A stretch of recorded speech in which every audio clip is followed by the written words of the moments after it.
Ada HP dua kan? Ini satu dua.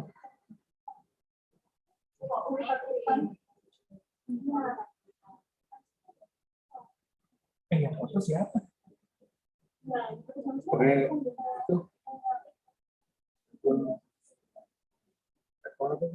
Apa? Yang foto siapa yang ngasih foto?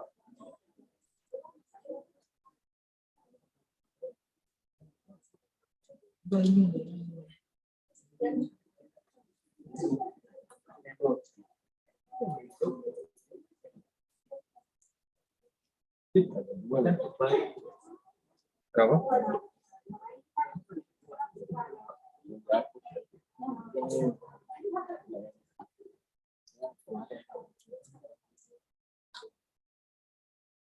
Mana dihapus kok?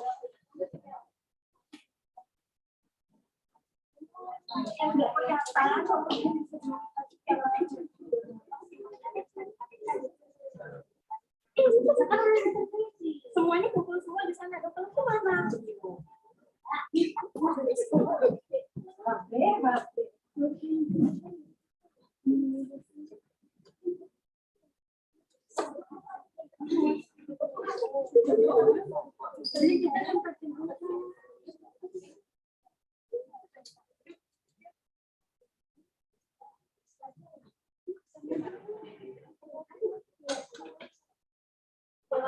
Thank you very much.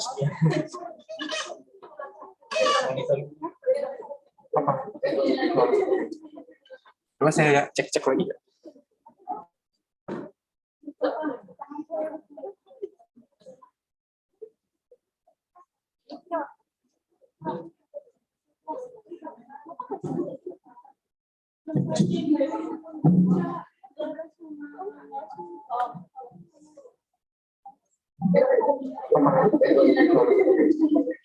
Coba saya cek lagi.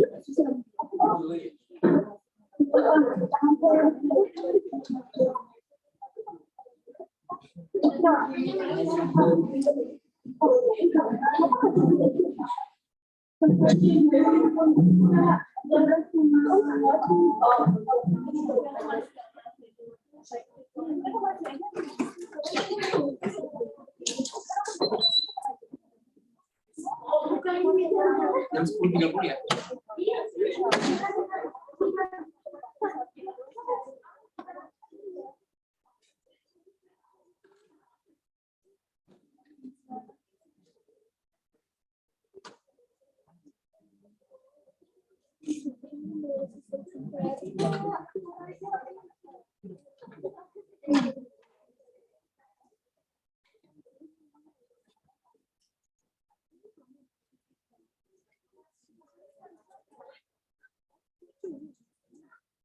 Pas hujan mana? Sampai juga. Harusnya kan hujan.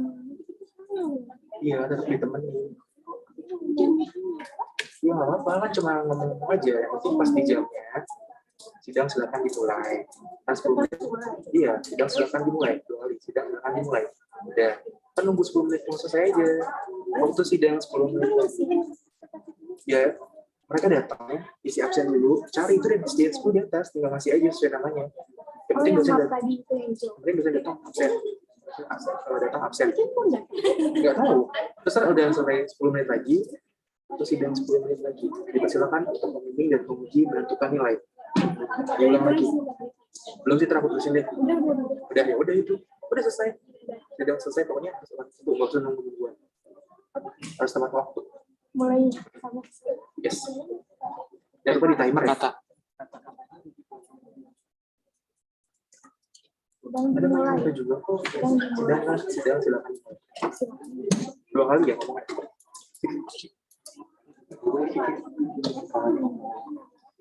Record videoin ini di sini. Apa ini ada lagi kan? Enggak. Udah. Itu jauh gimana jauh? Zoom. Ya. Di sini permintaan. Tapi kalau lagi nggak ini aja. Kalau nggak operatorin ya. Tapi kan kalau pas aku nggak operatorin nggak gini. Waktu sebelum wawancara ya. Terus lagi baca CV. Ya. Sebisanya aja kan. Ini coba mas. Ikut video. Mas, lu di absen ya? Iya Mas, aduh, banyak udah begitu kok semuanya. Minta tolong Mas ya, semua angkatan.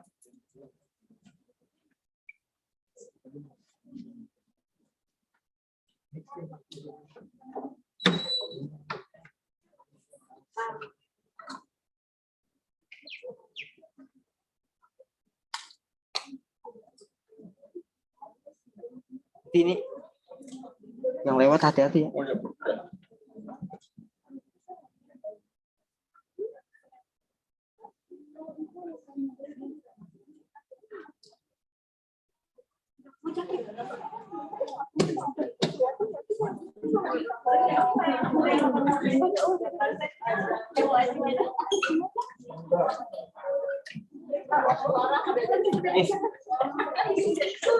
Ke Irfan kan?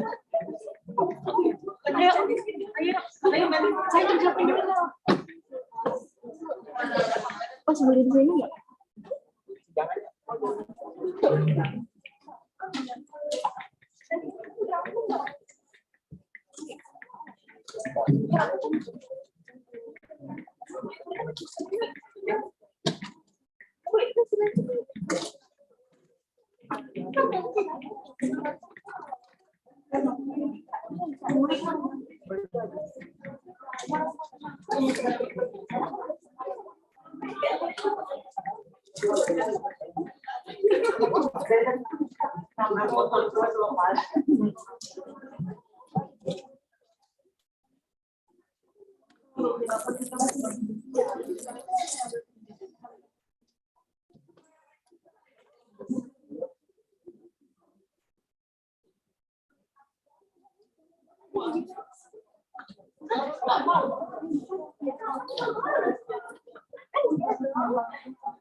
Senggol ya.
Ya.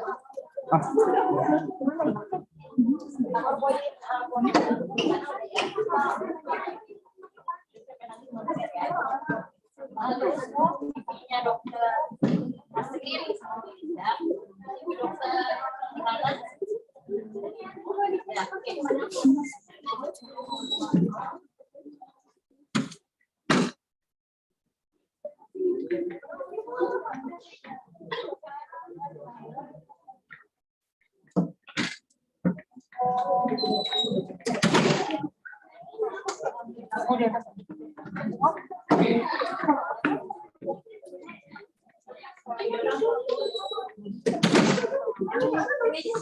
Yuk.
Senggol.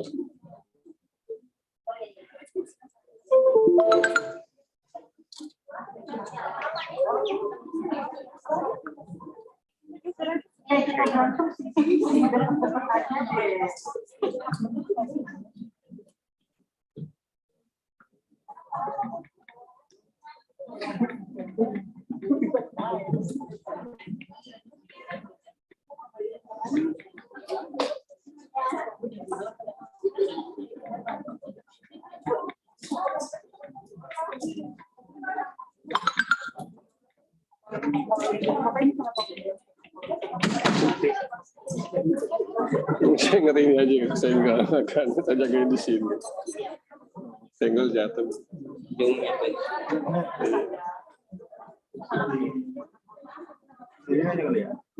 Kayaknya apa sini Pak? Ini sini. Kan suara ini Mari masuk. ngomong masuk ya. Ini juga boleh. Yang kuning itu boleh. Kamu jagain ini aja biar kesenggol. Oh, kesenggol. Boleh.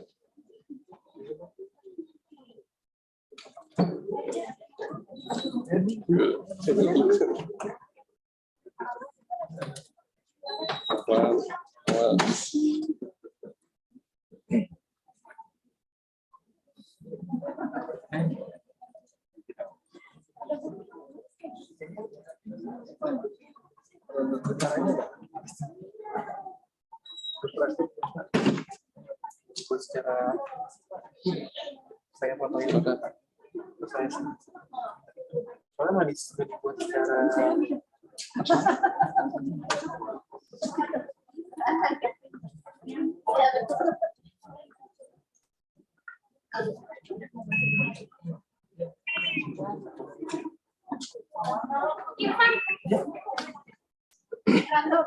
ya.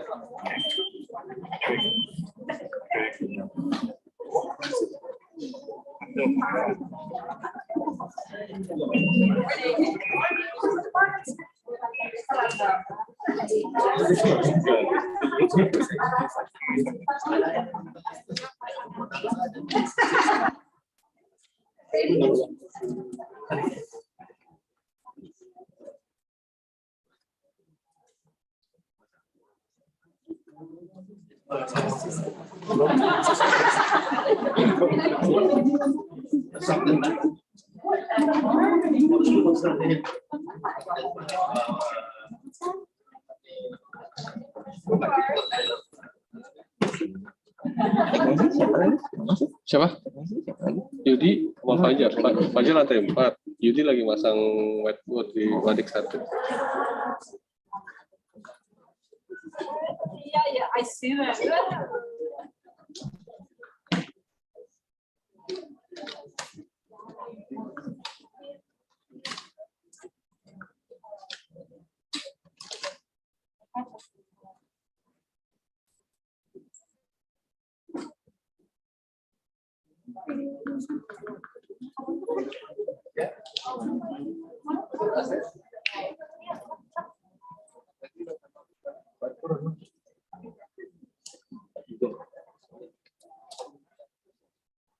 Buka juga.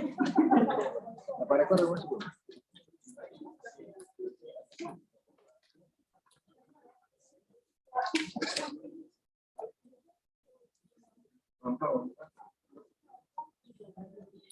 Oh, bukan.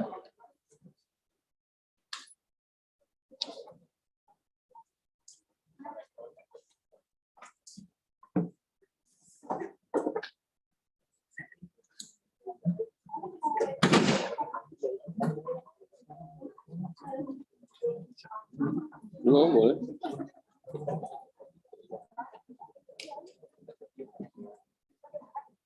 Pas.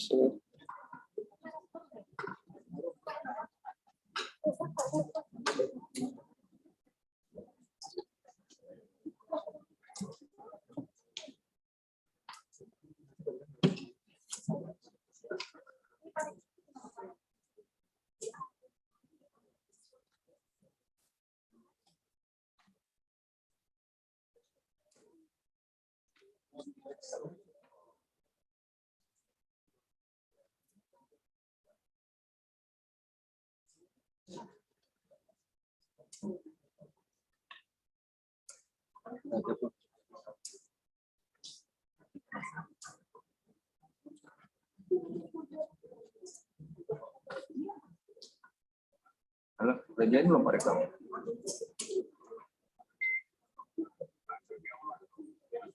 Oh ya.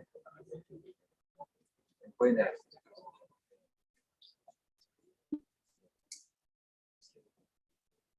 Belum ditungguin. Belum, masih ada kerja. Sarah.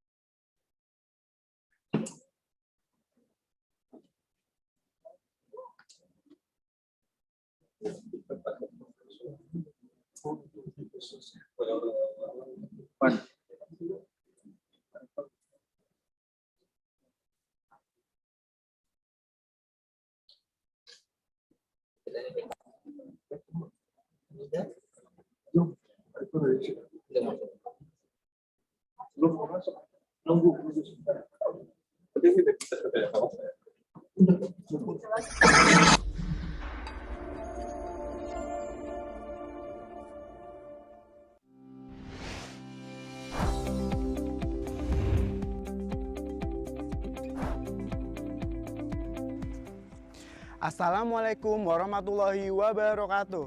Selamat datang di Fakultas Kedokteran Universitas Muhammadiyah Profesor Dr. Hamka. Dalam rangka menerapkan regulasi kesehatan dan keselamatan kerja, kami akan mendemonstrasikan langkah-langkah penyelamatan diri apabila terjadi bencana di Fakultas Kedokteran UHAMKA.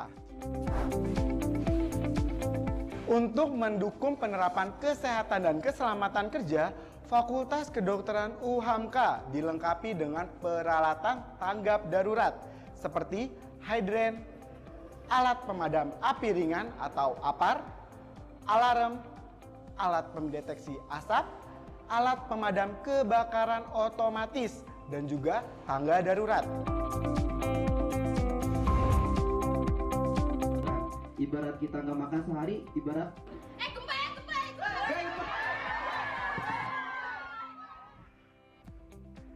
Apabila terjadi gempa, ikutilah prosedur berikut.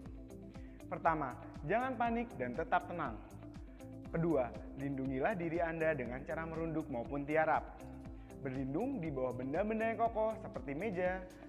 Lindungilah kepala Anda dengan menggunakan tangan untuk menghindari cedera kepala akibat reruntuhan. Hindarilah benda-benda yang mudah jatuh dan juga pecah, seperti kaca, jendela, dan juga lampu. Ikuti arahan dari petugas untuk menuju titik kumpul. Jangan tinggalkan titik kumpul sebelum ada arahan dari petugas.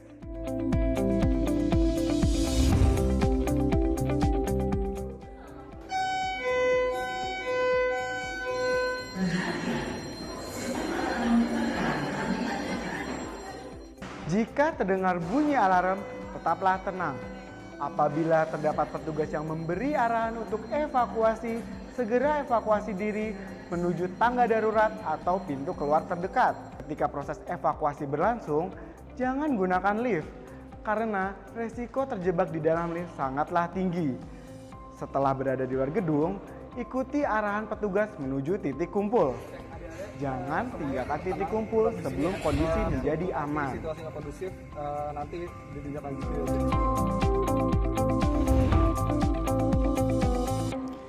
Informasi tersebut merupakan prosedur penyelamatan diri apabila terjadi bencana di Fakultas Kedokteran UHAMKA.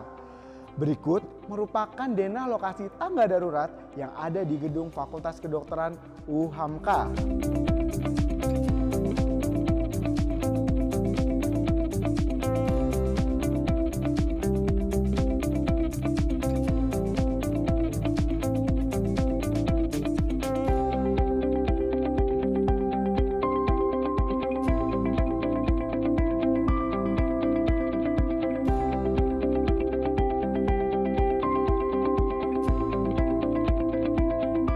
Terima kasih atas perhatian Anda. Wassalamualaikum warahmatullahi wabarakatuh.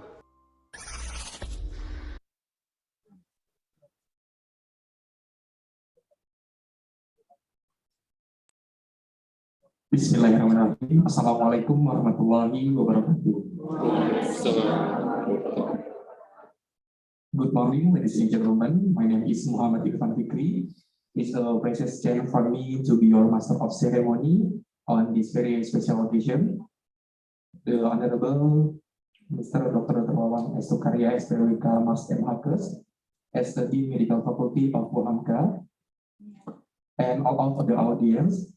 First of all, let's say thanks to Allah Subhanahu wa Ta'ala who has given us guidance, happiness, healthy, and mercy, so we can attend and participate in this special event without any obstacle. Praise and salutation upon our Prophet Muhammad Sallallahu Alaihi Wasallam, who had brought us the path of light from the darkness in this life. I would like to welcome Mrs. Lailana Purvis as our speaker today and all of the audience. Well, ladies and gentlemen, let's begin this event by reciting Basmalah together. Bismillahirrahmanirrahim. The next agenda is singing the national anthem of Indonesia Raya. The audience, please stand up.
Please sit down.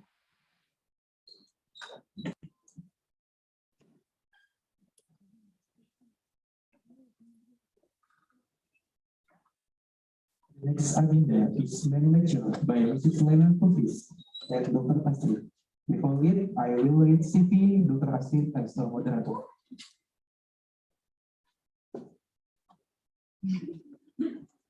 Nama lengkap Dr. Astrid Sulistomo, MPH, spesialis okupasi klinik, subspesialis BOKO, konsultan. Beliau adalah menjabat sebagai Ketua Umum Perdoki. Dengan pendidikan, beliau mengambil spesialis kedokteran okupasi, bidang kedokteran FOI tahun 2008, S2-nya okupasi di University of Michigan, USA. Lalu dari pekerjaan, beliau adalah Direktur Layanan Primer Rumah Sakit Universitas Indonesia, Direktur Klinik Satelit UI, dan dosen divisi kedokteran okupasi di Fakultas Kedokteran Universitas Indonesia, dan juga sebagai dosen di Fakultas Kedokteran Universitas Muhammadiyah Profesor UHAMKA. Kepada Dr. Astrid, kami persilakan.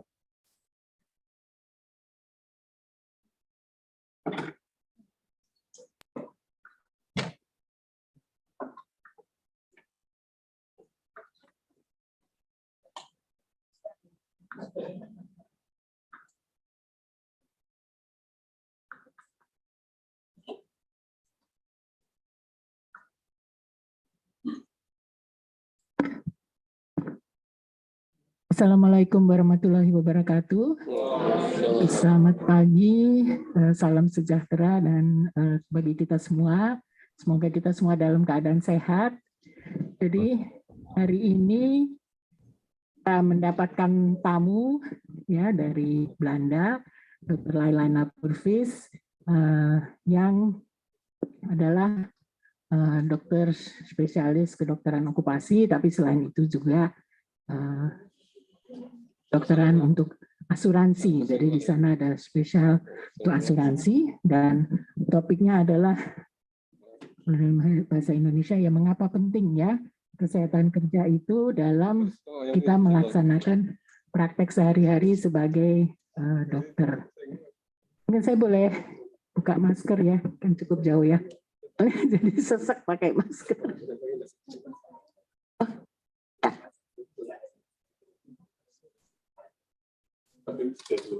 Karena ada kehadiran Bapak Rektor, mungkin Bapak Rektor kami persilahkan untuk memberikan kata sambutan dengan adanya acara yang saya rasa sangat penting bagi kita semua.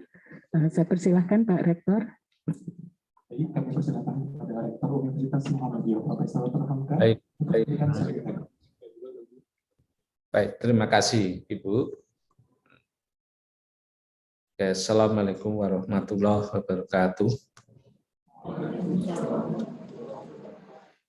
Alhamdulillahirabbil alamin. Assalatu wassalamu ala asyrofil anbiya wal mursalin wa ala alihi washabihi ajmain amma ba'du. Selamat pagi, salam sejahtera. Very good morning from Indonesia. Her Excellency, our guest lecturer from University of Groningen, Netherland, Lailana Purvis, MD, yang terhormat Dekan Fakultas Kedokteran, Dr. Wawang, beserta para wakil dekan,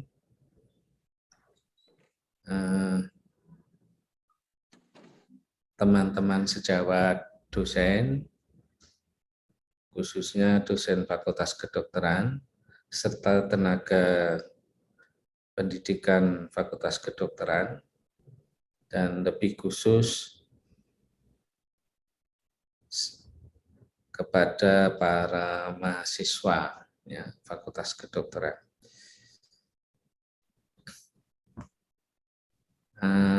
Apa Ibu Liliananya sudah juga online atau offline ya, pada hari ini, Dr. Wawang? Online. Beliau ada di sini offline, Pak. Oh, I see. Okay, so apologize for me that I cannot come directly to the campus due to my agenda crashing with the agenda of the Faculty of Medicine today. So welcome to our campus again. If I'm not mistaken, Dr. Lailana very often came to our campus. This is the third or the fourth time for us, and I believe that she is fine today. Good. Thank you very much. I appreciate it that you have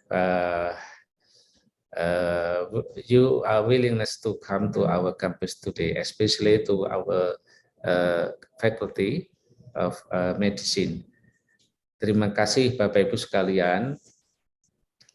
Tadi moderator sudah mengintroduce ya topik hari ini, what is occupational health and what is occupational medicine and what is the purpose of the occupational health.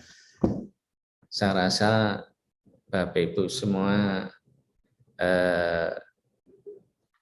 sangat memahami dari maksud webinar ini. If I'm not mistaken, the objective of this seminar or webinar is due to our specialty in our faculty. Setahu saya begitu ya, Dr. Wawang ya. The distinctive of our faculty, what I mean is the Faculty of Medicine, is the occupational health. Jadi ini distinktifnya, kekhususannya compared to the other faculties in Indonesia. Sehingga saya sangat menyambut baik sekali ketika saya membaca dengan tema yang ini. Jadi itu my first remark on this. Jadi penting karena ini adalah ciri khas ya, ciri khas dari kurikulum Fakultas Kedokteran UHAMKA. Tentu as the distinctive curriculum of our faculty, tentu ini harus digali secara mendalam terus-menerus untuk mencari tentu mencari yang terpenting adalah novelty dari disiplin ini. Yang kedua, dari seminar ini nantinya saya pasti meyakini Kaprodi dan juga didukung oleh dekan akan terus-menerus mengembangkan kurikulumnya, dan ini menjadi kewajiban. This one of the obligation for the head of a department along with the dean and vice dean to develop the curriculum, and because the outcome of the curriculum is indeed very important for our running the academics that we have so far. Itulah yang kedua, kurikulum penting terus dikembangkan. Kalau di fakultas lain sekarang ini sedang sibuk dan ribut. Nah, ini kalau Pak Dr. Wawan dan Ibu Wakil Dekan sering mendengar tahu, di universitas ini kalau fakultas non-health itu sedang sibuk sekali mengembangkan kurikulum sering yang disebut dengan kurikulum MPKM. Tetapi kalau untuk Faculty of Health seperti FK, Faculty of Medicine, sebetulnya ya dari dulu sudah berbasis MPKM sebetulnya. Jadi makanya kalau Fakultas Kedokteran kurikulum berbasis MPKM itu opsional karena dianggap sudah menjalankan. Kecuali di non ilmu kesehatan sekarang sedang sibuk melakukan itu. Nah, disitulah keuntungannya menurut saya bagi Fakultas Kedokteran yang sudah lebih dulu menerapkan kurikulum yang sebetulnya diharapkan oleh Minister of Education yang sekarang ini. Dan saya terima kasih telah bisa menyampaikan catatan short remark walaupun saya tidak bisa datang langsung, dan saya yakin hasil dari seminar ini from our guest lecturers, I believe that it will broadens our horizon related to the occupational medicine, and we know a lot why this occupational medicine is very essential for our life. Sekian, mohon maaf sekali lagi kepada guest lecturers, Pak Dekan, Wakil Dekan, dan teman-teman. Saya sambutan singkat saya ini. Terima kasih, selamat. Assalamualaikum warahmatullahi wabarakatuh. Dear Professor Gunawan, thank you very much for inviting me to your university. I feel very honored, and Dr. Bowman, thank you too. I agree with you. Occupational medicine and occupational health is a very important part of life. And I do hope that, as you mentioned, you've already broadened your vision on occupational health even before you started the Faculty of Medicine. And I do hope that it will be broadened even more and going and building bridges between the other faculties like the Faculty of Economy, because with health and occupation, we talked about money. So that we will get the idea of how economics is working, how the people think in the economical way. It goes for the psychology just the same, and it goes for law. So I hope these big walls will be pulled down and that you will be exchanging ideas and knowledge within your whole university. Thank you. Yes, of course. And yes, I do invite you to come to the University of Groningen. I would like to, I would welcome you.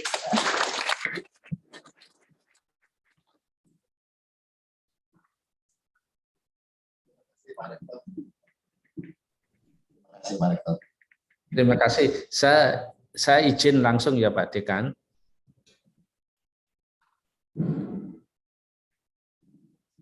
Saya izin Pak Dekan. Thank you. Oke.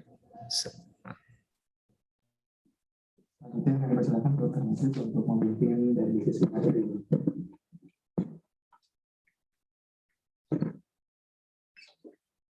Baiklah, kita sampai kepada sesi yang sudah ditunggu-tunggu hari ini. Untuk itu saya akan memperkenalkan dulu Dr. Lailana. Apakah ada CV-nya yang bisa? Jadi nama pembicara kami hari ini adalah Lailana Purvis. Ya, beliau lahir atau nationality-nya adalah Dutch. Dulu Indonesia, tapi menjadi Dutch. Dan menikah dengan Dr. Dick van Reenen. Education, medical doctor, specialist both in occupational medicine and insurance medicine, and master in business administration. So she has a lot of experience, and nowadays she owns her own company, as a consultant in occupational medicine. She is the owner and medical director of Purvis Consultancy, and in her work, she is a consultant and advisor in occupational health, interim management in social and medical fields, development of curricular and training program in occupational health and safety, medical expert for judicial courts, and coach of third-year medical student at the University of Groningen. I think her CV is much more longer, but maybe we can just, I would like to ask you to come here and give your presentation, which is about the purpose of occupational health and also the definition and of occupational medicine and occupation. Please, Dr. Lailana, you can come to the stage. Sure, you would like rather to go around, Yes. Yes,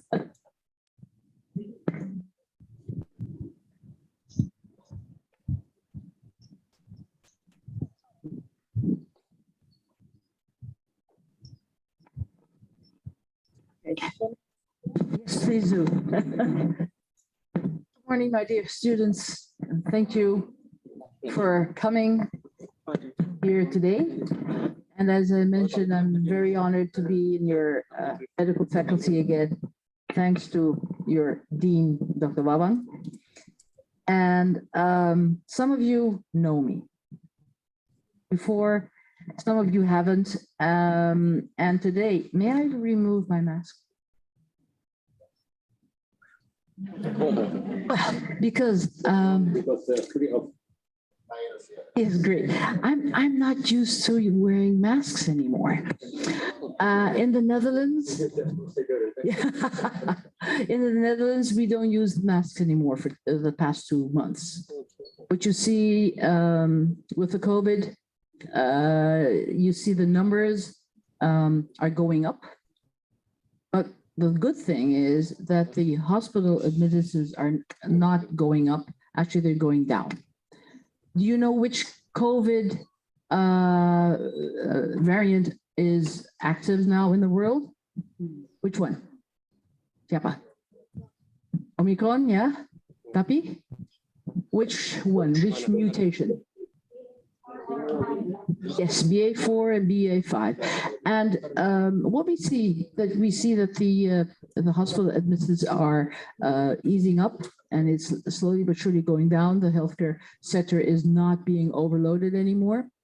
And in the Netherlands, what we see, the people who are admitted into the hospital, 92% have not been vaccinated. So that means this proves, and it's not only in the Netherlands, it's also in other countries in Europe and also in the States. And I don't know how about Indonesia, but it wouldn't surprise me in Indonesia too. It proves that because of the vaccinations, the vaccinations really work. Okay, we'll get sick. Some people will get the huge flu problems, but they don't go in. They don't have to go into the hospital. So the pressure on the healthcare, that's what we are trying to avoid. This is something quite different, but it's actual. Well, today I was asked to come over and give you, actually it's an update. It's learning is something that you repeat. You don't hear it one time, you hear it 2 times, 3 times, 4 times, and then it gets into your engram and you'll never forget it. It becomes your own. So I was asked today to give a presentation on the purpose of occupational health and occupational medicine. Do I have a pointer? I use a pointer. I control. I like to be in control. This is it. As you see here, let's see, this is the pointer. Pinggirnya, samping.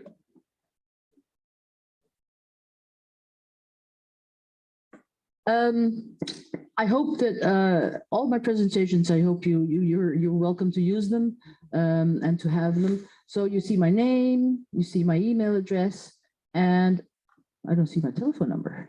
I will give my number in the Netherlands, and you are all always welcome to email me or WhatsApp me if you have a question. Feel free to, don't be shy, and it will never be, you will never be able to ask a question that is stupid. They're always very serious. So I take all your questions seriously and we can discuss. So you're welcome to do that, okay? Let me see. Okay, what is occupational health? I know that there's a diversity here. You're from the first semester. Who is from the first semester? Oh, second. Second. Okay. And third? Oh, fourth. Fourth? Oh, the fourth. Hi, Zoom. The fourth is Zoom. Fifth? Sixth? Oh, 2. Okay. The sixth? Okay. Okay. So what we see here, we have a diversity. So but I am focusing on the youngest. Okay. So occupational health. If we look at the definition of occupational health defined by the International Labor Organization from the World Health Organization, let's try to read it. Is the promotion and maintenance of the highest degree of physical, mental, and social well-being of workers in all occupations by preventing departures from health, controlling risks, and the adaptation of work to people and people to their jobs. Wow. But it does cover everything. We're talking about the what we want to do is the well-being of the workers. This is actually the main goal, and that's what we are trying to help them by helping them to prevent to become ill, and when they become ill, that they will be helped and supported to be able to go back to work again. You help them.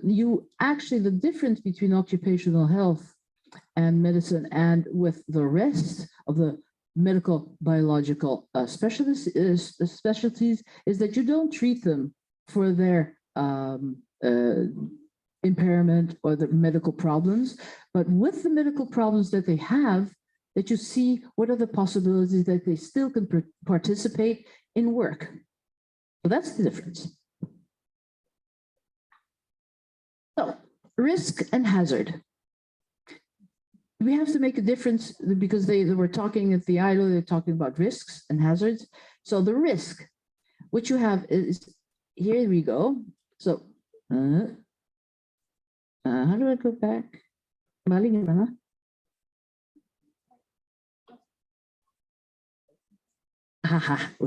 Thank you. Okay, so you have this car here. So it's a hazard. Something can happen.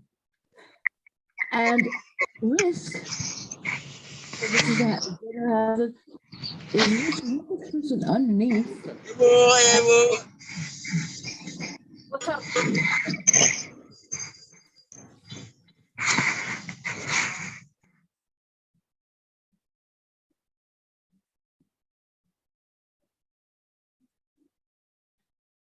Water.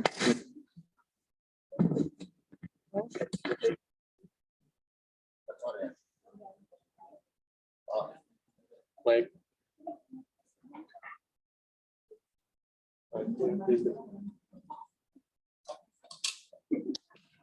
Bocor? Apa ya bocor? Oh, hujan, nothing. Okay, I thought I understand that word. Okay, so and then the difference between hazard. So anything that can cause it, that's a hazard. It's a danger, but the risk is if something can happen because of that hazard. Somebody can be hurt. Okay.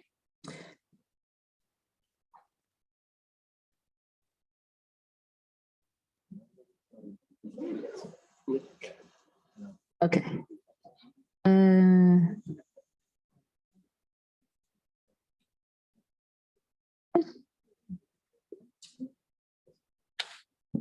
Okay.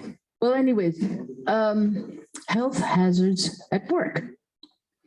And what I'm mentioning here, we have the chemical, the biological, the physical, ergonomical, and psychosocial. So everybody who has, in the second semester, have you had this? Yes? Okay, so everybody else has it. So I'm a very lazy person. So the first thing I'm going to do, I'm going to give you a small assignment. And what you're going to do is form a few groups. Let's see, 1, 2, 3, 4. We have 5 groups. 1, 2, 3, 4, 5. Okay. And discuss with each other, please, what kind of chemical hazards do you know? That's the 1. The biologicals is for group 2. The physical is for group 3, the ergonomical for group 4, and the psychosocial for group 5. Do we do this for about 2 or 3 minutes? And then I'm going to ask a volunteer to present it.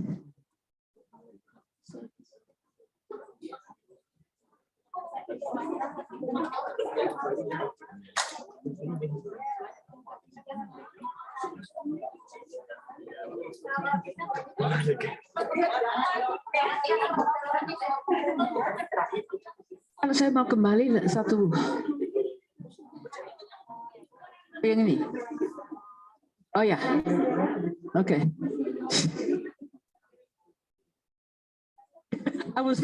Saya yang mana? Sudah jelaskan tugasnya ya, udah biasa kan, oke. Nanti ada satu yang presentasi ya dari masing-masing grup.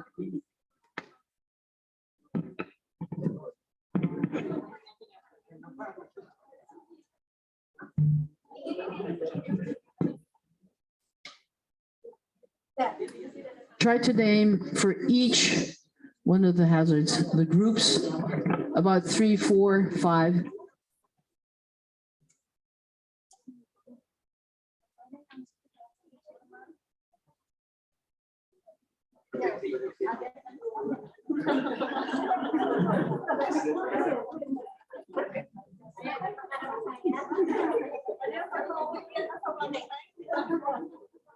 Who's doing the, you're doing this, the psychosocial?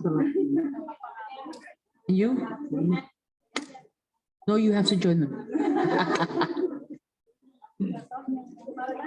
The lecturers think that, all the lecturers are thinking they can take it easy.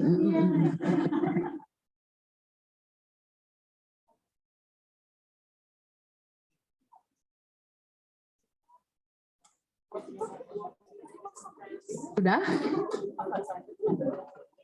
Atau 2 menit lagi?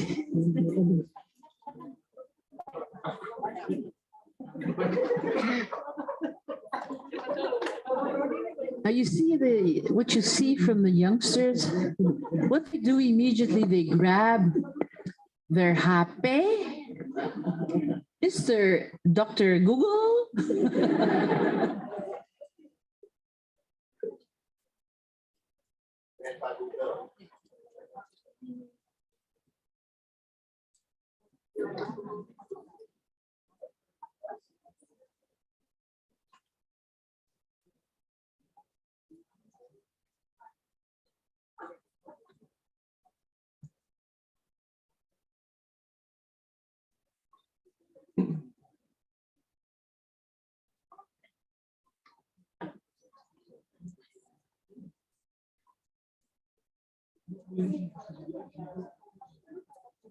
Ready?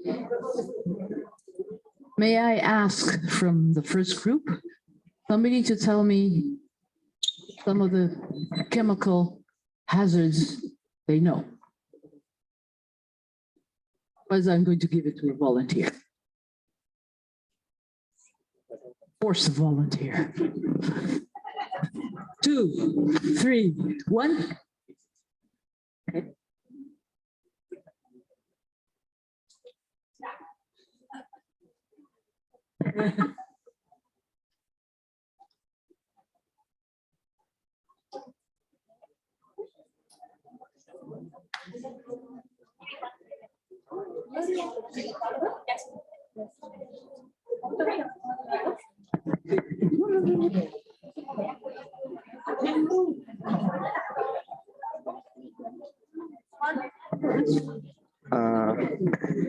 Okay, is example ya, type of chemical hazard. Dari hazardnya sendiri, flammable and combustible liquids, example-nya diesel, explosive, TNT, reproductive toxins, leads, and dioxins.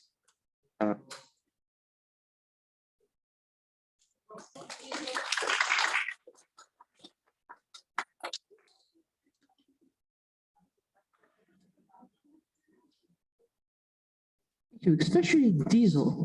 Diesel is very, very hazardous to your health. And the problem is we still have a lot of trucks, a lot of cars with a huge emission of diesel. Thank you very much. Does anybody have any extra ideas on chemicals, or shall we continue to the biologicals? Okay, whom can I give the microphone for the biologicals? Name? Defana? Defana, okay.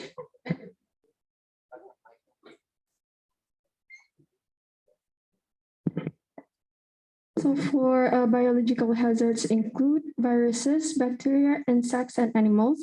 But for example, there's mold, blood, and other bodily fluids and harmful plants. Thank you. Perfect. Thank you.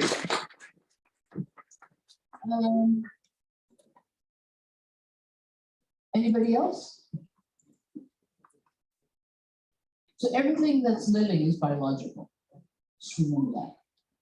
And as you see, the viruses, the bacteria, and there are many, and we've seen how hazardous one of the viruses can be.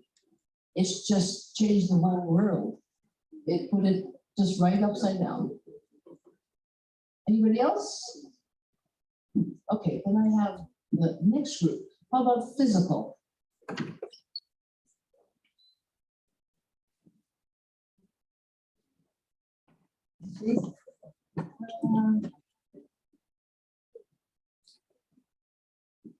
You may remove the mask if you want to. Sorry, I should have mentioned that. So for types of physical hazards include body stressing, confined spaces, electricity, heat, noise, and vibration.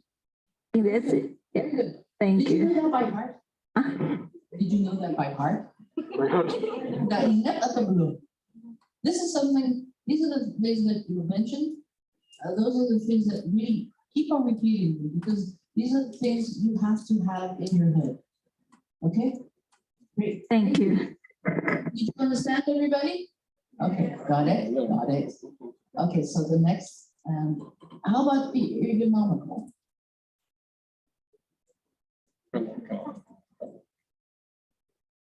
Di atas? Ergonomi yang mana? Oh, itu 5.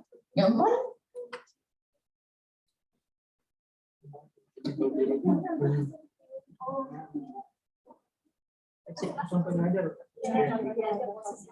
Yeah, I just need a few examples. Align with your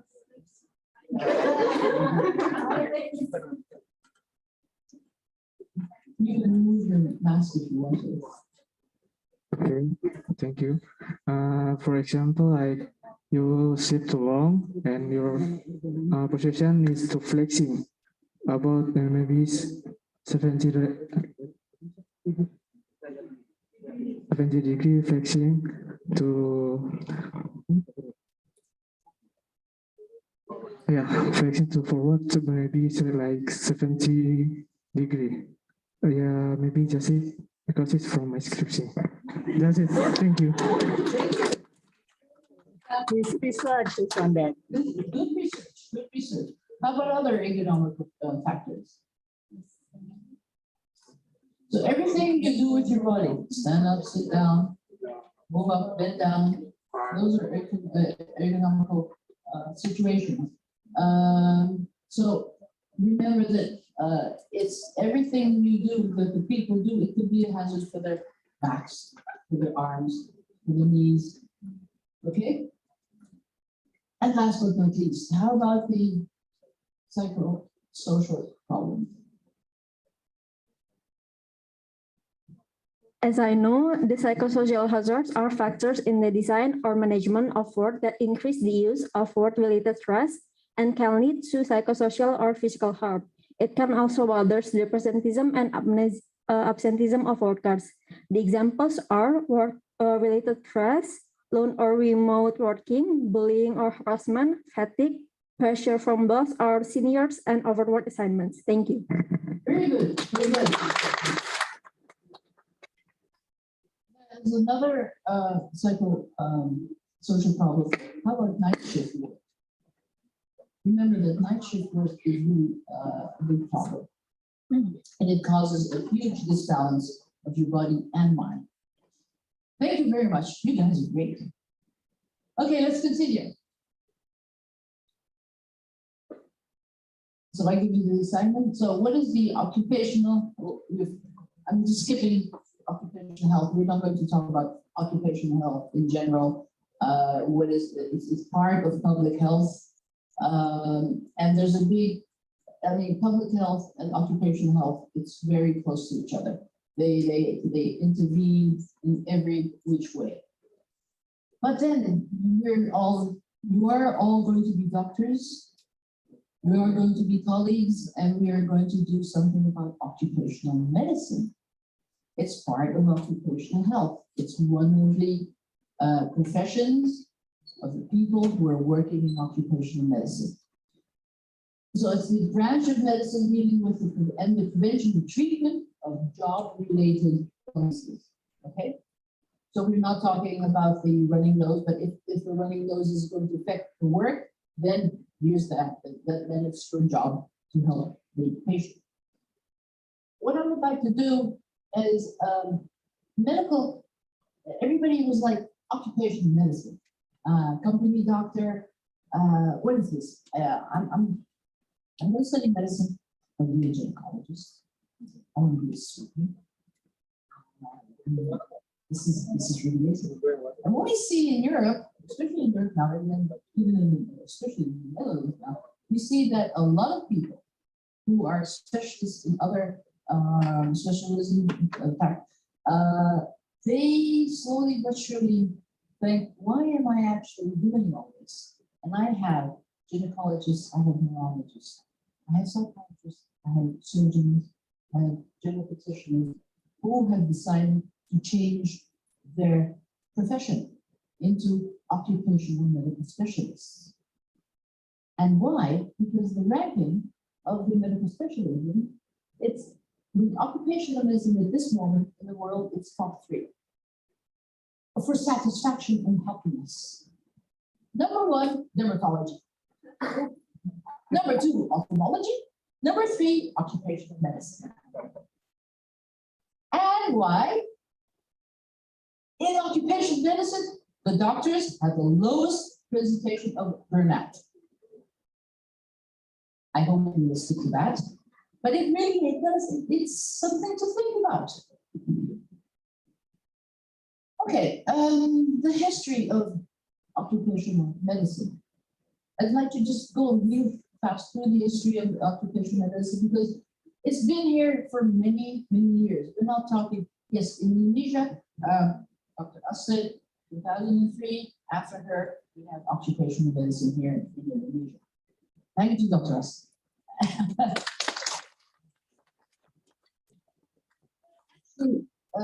Occupational medicine was, I propose everybody knows which is that. Once you're going to be a doctor, you're going to have the oath of Hippocrates.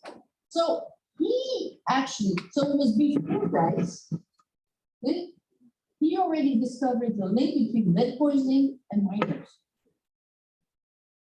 Then after that, we have the elder Gaius Plinius Secundus, Italian, Roman. And he is the one who wrote about masks, and up to now, because thanks to him, we still use the PPE, the masks. At that time, now you have paper masks and everything. At that time, you would use meat in animal bladders. Okay, then we have Paracelsus with those. He discovered that the dose makes the fish, the poison.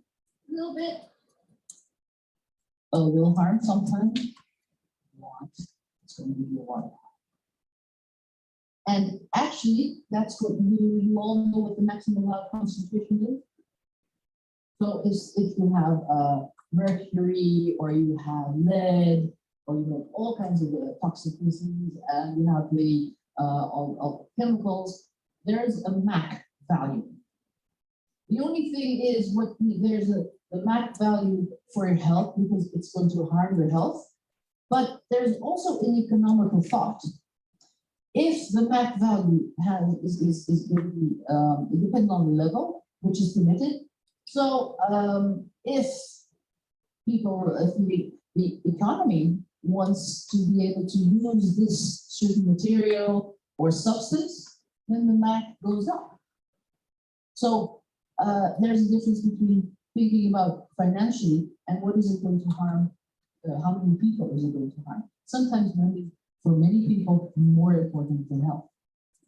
So this is a political, economical problem. Then we have Gerald Bauer, a German, and he wrote the Re Metallicus, and he said he showed a lot about the dangers. So this is right after the Dark Ages. The next person we have Ramazzini. Have you heard of Ramazzini? This is a name to remember because he is the father of modern occupational medicine.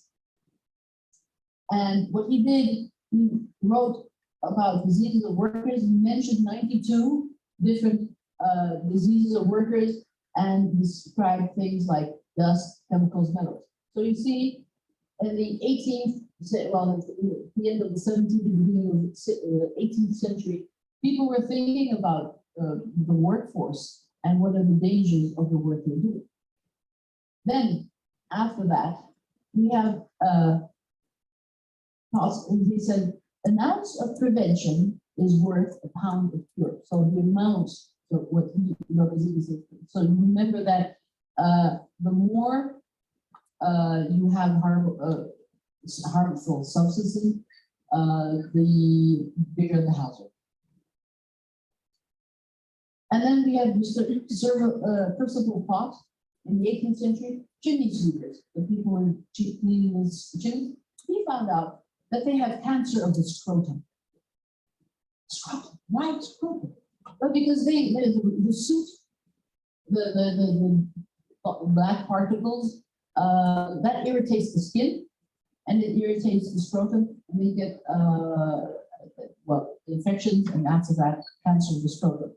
And another, this is something else. Do you know another cause of cancer of scrotum? People who play cello. What happens? They have the cello between the legs, and it's rubbing, going. So they have to really realize that they have to keep it apart. But if it's too, the distance is too far away, they can't play the cello. And it really is. So it's not only the harmful substances, but it's also if you have small traumata, many small traumata can cause cancer. Even if you think about hairdressers, because they get these little hairs and they keep on irritating the fingers, they get cancer on the fingers. Okay? So, and then the Industrial Revolution came at the end of the 19th century, and the workforce really started to grow. And everything started to unite. We got businesses. Before that, it was small businesses, and the trade unions, they were trying to help since then, the trade unions are helping people to be able to work in a very responsible way. And one of the things they did was reducing the working hours and also the protection of women and child labor. Child labor. There are still many countries that we do have child labor.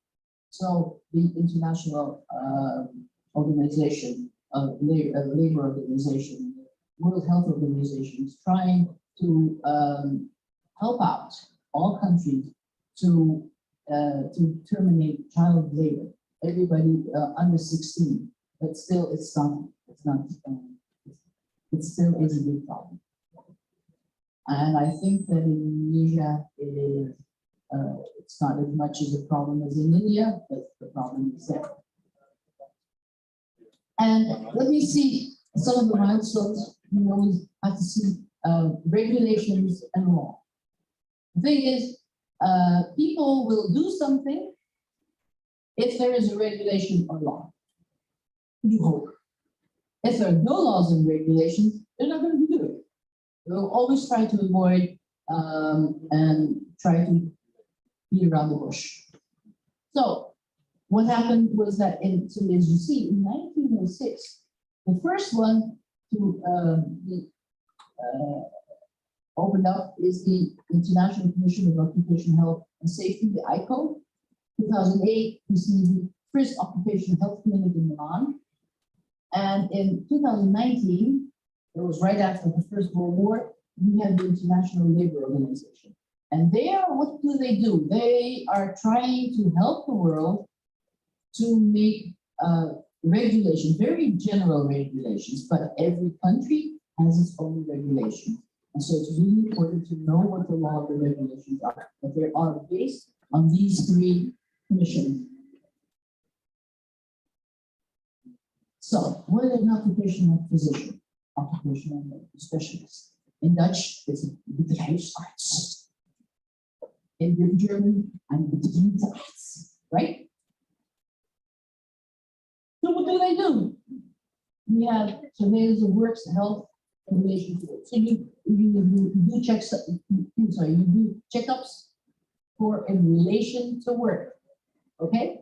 So it's always in relation to someone's work. If you don't know what the work the person does, you don't know what you have to do in the checkup. You do a general checkup, fine, but it has to be detailed into the work and focused on the work of that person. What does this person, can this person do it? And if not, what does this person need to be able to do the job? So what you have, you do pre-employment screening. But in Indonesia, you do for everybody in the formal sector. But in Europe, you are not allowed to do any pre-employment screening anymore because it's discriminating. We do have a few professions where you do have to do it. You take firemen, pilots, the army. They have to be fit to be able to do their jobs. But you're not allowed to do a preliminary examination of somebody, the Dosen, or the administration, people doing the administration. You're not. They are so no medical checkup, whatever. But it is a risk. But we have decided that we will take that risk. And what they do is they organize first a campaign company, right? And they contribute to occupational rehabilitation. So what you do is you try prevention, and if you cannot do prevention and somebody does get ill, you help them with their rehabilitation and return to work. It's one of our tasks. I'll come back to that later. And what you also do, actually what you're trying to do, it's a contract. Work is a contract between the employer and the employee. And what you do, you try to coach them to be able to communicate to each other, because the employer and the employee, they make a contract. The employer says, I need somebody to work for me. This employee comes up and says, okay, I have these are my qualities. And then the employer says, okay, I need those qualities to you do your job, and I'll pay you this amount of money. So you make a contract. And usually, it's no work, no pay, right? There's only one exception. If you get ill, there are rules that say, government rules that say that you have to continue paying the salary of the person who gets ill. You have a regulation in 2003 in Indonesia, of the Minister of Labor, that they made a list of regulations saying how much somebody will earn in a certain period of time.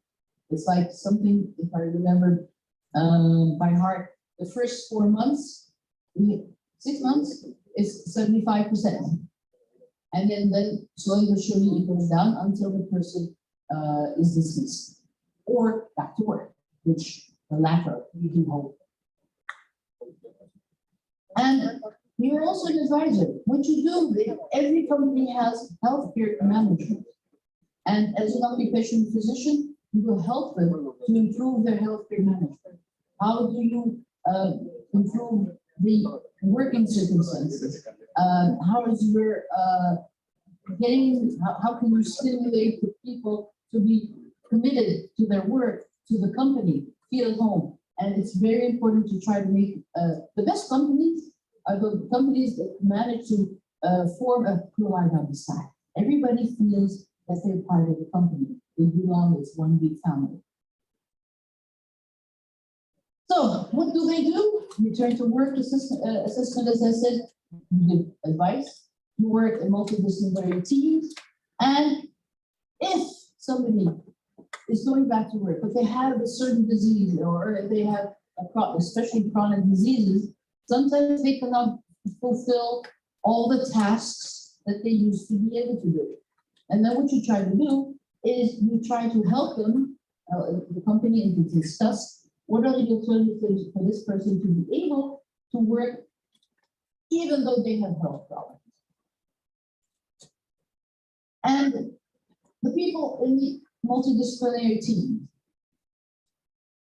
occupational physician, that's us, that's all of you, hygienists, have you ever heard of a hygienist? They do the software stuff. So they test, what are the chemicals, what are the biologicals. Then you have the safety worker. If the hardware is everything like, this is perfect here, we don't have any cables going. So you try to find the risks in the elevators. So you try to look for the hardware.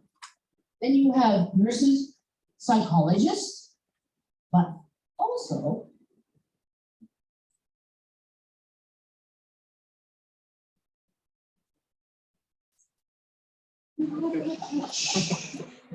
but psychotherapists, they're very important. They're also coaches.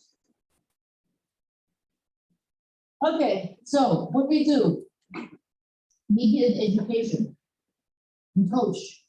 And what we do that healthy aging, cancer and work, healthy aging. One thing, we are going to be older. Your generation, you are at least going to be 82, 83.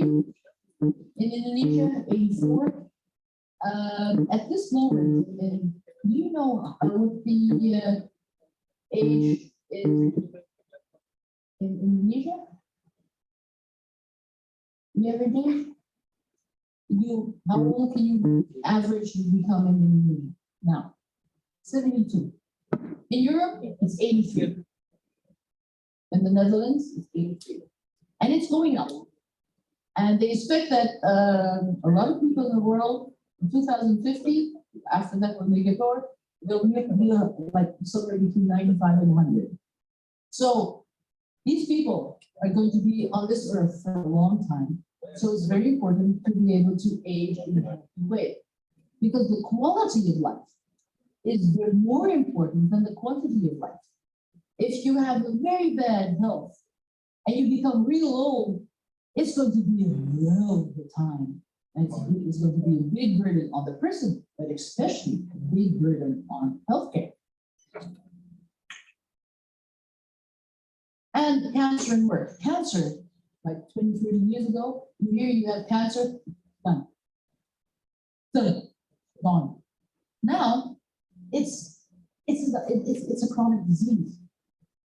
You can be, yes, it hits you emotionally and your whole surroundings, but then you get treatment, and 60 to 90%, they go back to work and they have this beautiful 5-year survival. So these people stay alive. So we do a lot of education in that sector. And what you do, you always talk for the site of you giving me the answer about psychosocial hazards. Life-work balance is very important. Look at yourselves. When you started having the lockdowns, nice. After 2 weeks, 3 weeks, it's getting worse and worse. And the problem is you get up, you don't go Monday, you just start working and eat a bit, and then you start working and you don't stop, and then you keep on working. In the weekends, you keep on learning, studying, working. So there was no rhythm. And a lot of people had a lot of problems in their families. They got into big fights, they had a lot of abuse. And all the youngsters, they went into depression, not seeing each other. So lifestyle and work, because this really is very important, because of the healthy aging. If your lifestyle is bad, your chances of becoming sick are higher, and it's going to be tough in aging. So one of the things we talk about lifestyle, smoking. And if you look what a cigarette actually has, I still wonder who smokes. No, I know that's true. See, what you see, it's one of the biggest hazards there is. You have all kinds of stuff, and they put in, it's not the tobacco itself, but what do the tobacco industries do? They put in all kinds of, they put aromatics for the good taste, they put in certain drugs to make you addicted, and burning, so you have pursuit, you have because you have all this all kinds of gases, even arsenic is in there. So we use this to try to help companies to work on their tobacco use and stop smoking campaign. And in the Netherlands now, the package of cigarettes costs €8. And so that's 19 cigarettes.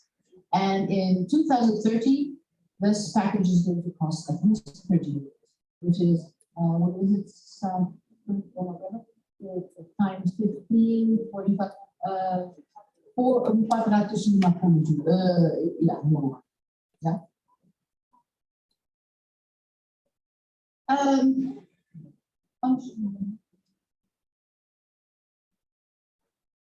Okay. Are you still with me? Or you want a little pause?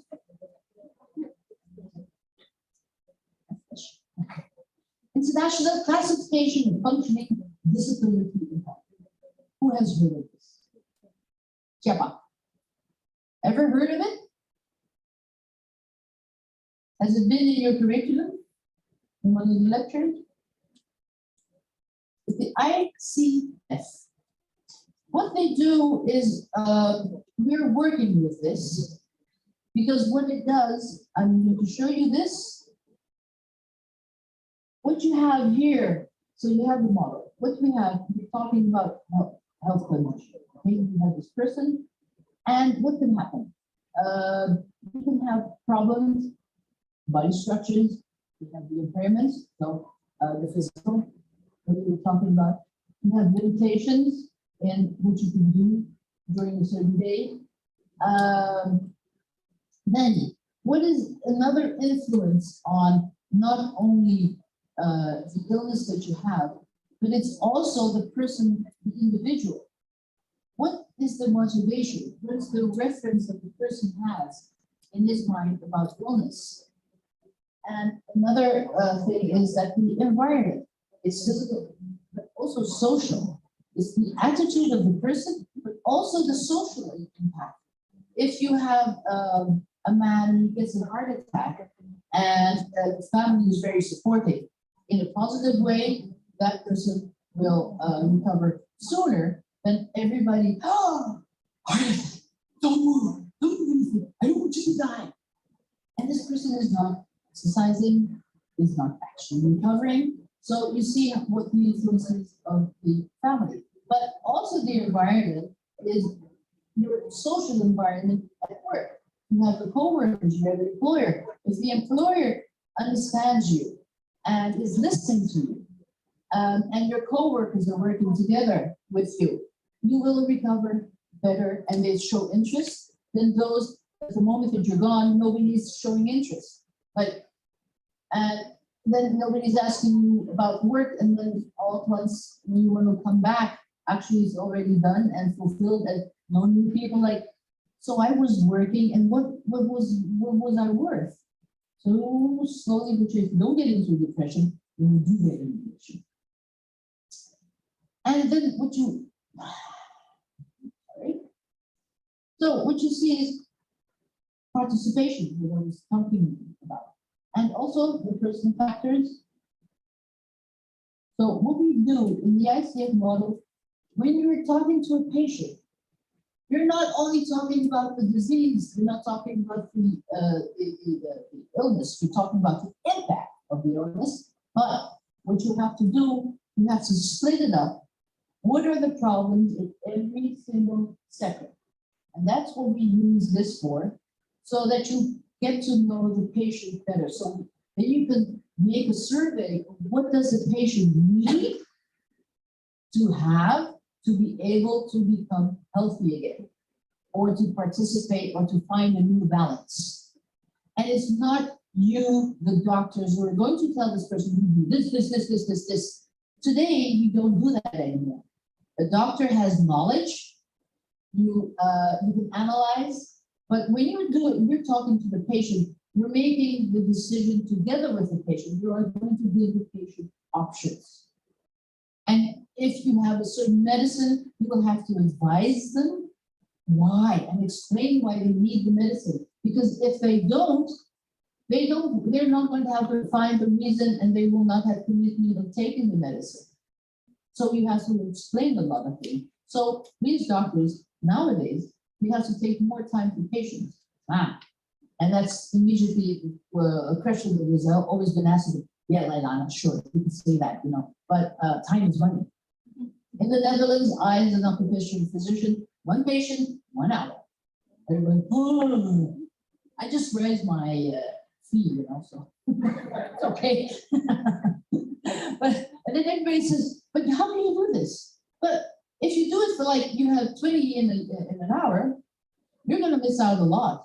And then the person comes in, goes out, and then, oh, the doctor. Okay, who's the doctor? No. Yeah? So then, okay, well, this is what the doctor gave me. And then, do I really need this all? And then the person still has complaints. They go back to the doctor, and then same thing. And they get another medicine. The third time, this doctor, I don't think he's good. It's not healthy. So nobody's going, and then there's a reference. Nobody's going to refer you to that doctor. And talk about money, in the long run, you lose it. So take time with your patients. Okay. What you have to do using the ICF model, you have to take an occupational history. First of all, of course, you talk to the patients, you hear what their complaints are. You can never avoid that, but always focus on work. And what questions are necessary to ask? So in 5 minutes time, I'm going to ask you to discuss with each other one group, this is one, second, this is the third, and the fourth. Think about, discuss it with each other for about 4 or 5 minutes.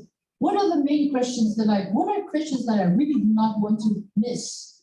When you ask questions for the patient on work, related to the person's work.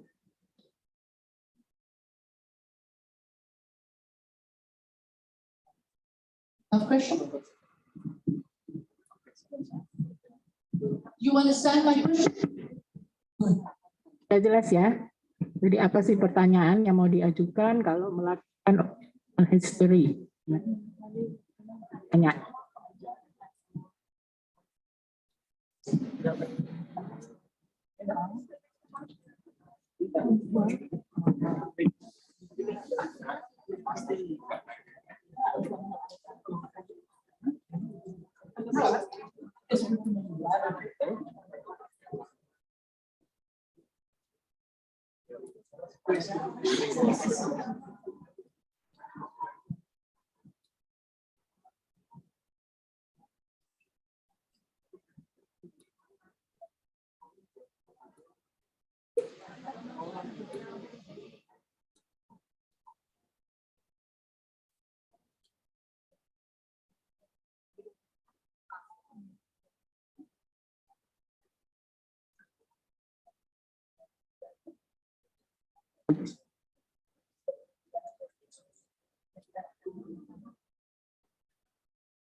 You guys ready? Got some questions? Great.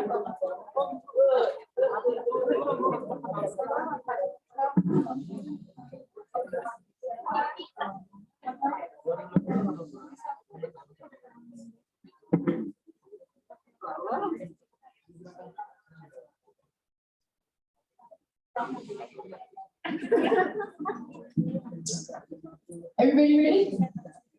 For the sake of time, because I think slowly but surely we're all getting hungry.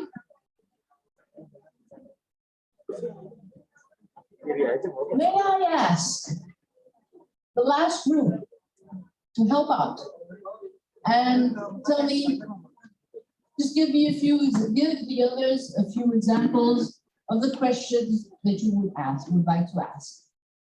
Siapa? Thank you.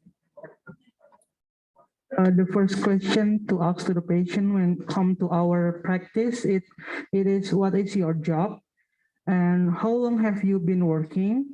What type of work? What is your department? What is your position?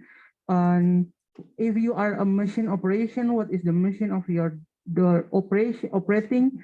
And asking about the environment, how is it? There is chemical or biological, or is there any physical work stress or psychosocial stress? And how many hours do you work a day, or is there any shift, or do you work on night shift, or how long does your job period do? And how many and if they are complain about your body, what is your working position, average working position? Thank you.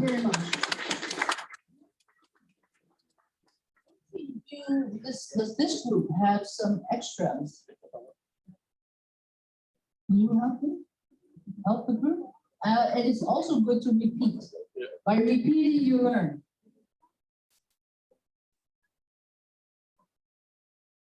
So, let me introduce myself. My name is Lailana Purvis from the first year.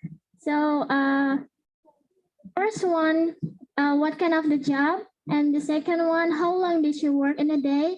And how is the work environment? And do you have any complaint about your job? And what is your position in the work? That's it. Thank you so much. Very good. Very good.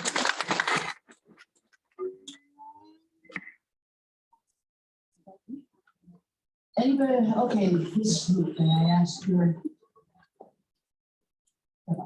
Okay, great.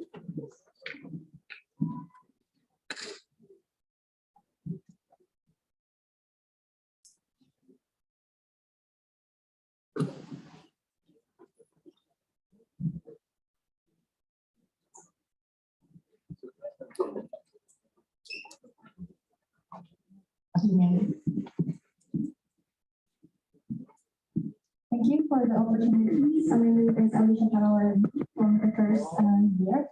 And maybe I have some extra questions necessary to ask the patients.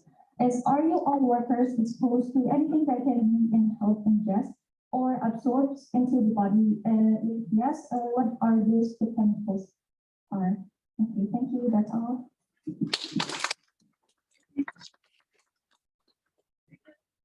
You go into that because you have general questions and then repeat for specific problem. Very good, very good.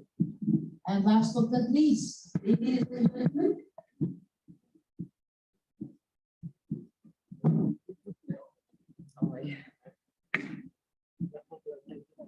Let me introduce myself. My name is Lydia from third year students. And what questions are necessary to ask to the employers after employee is job description. What kind of jobs that you employ, and then what work process during a day, and how the work environment, and then what kind of body position that you position when doing work, and then what kind of PPE that you work, and then is there any work accident history before, and then what kind of materials that you use during work, and what the result of the product when you're doing your job.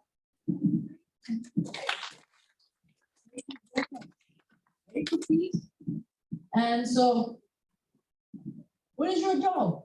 Is it full-time, part-time? What are your tasks? Every job has tasks. The important thing to know what the tasks are, the next question that you say, okay, you can't do all your functions. Which tasks, not which can't you do, your positive thinkers, which tasks can you still do? So because if you have a certain impairment or disability at that moment, like you just had operation of the appendix, as we know, it takes the first 2 weeks, it's going to be tough, it's going to hurt, and then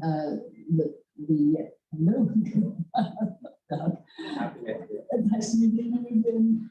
And then you have certain work, you know that appendix, it takes 6 to 8 weeks for all the layers to heal.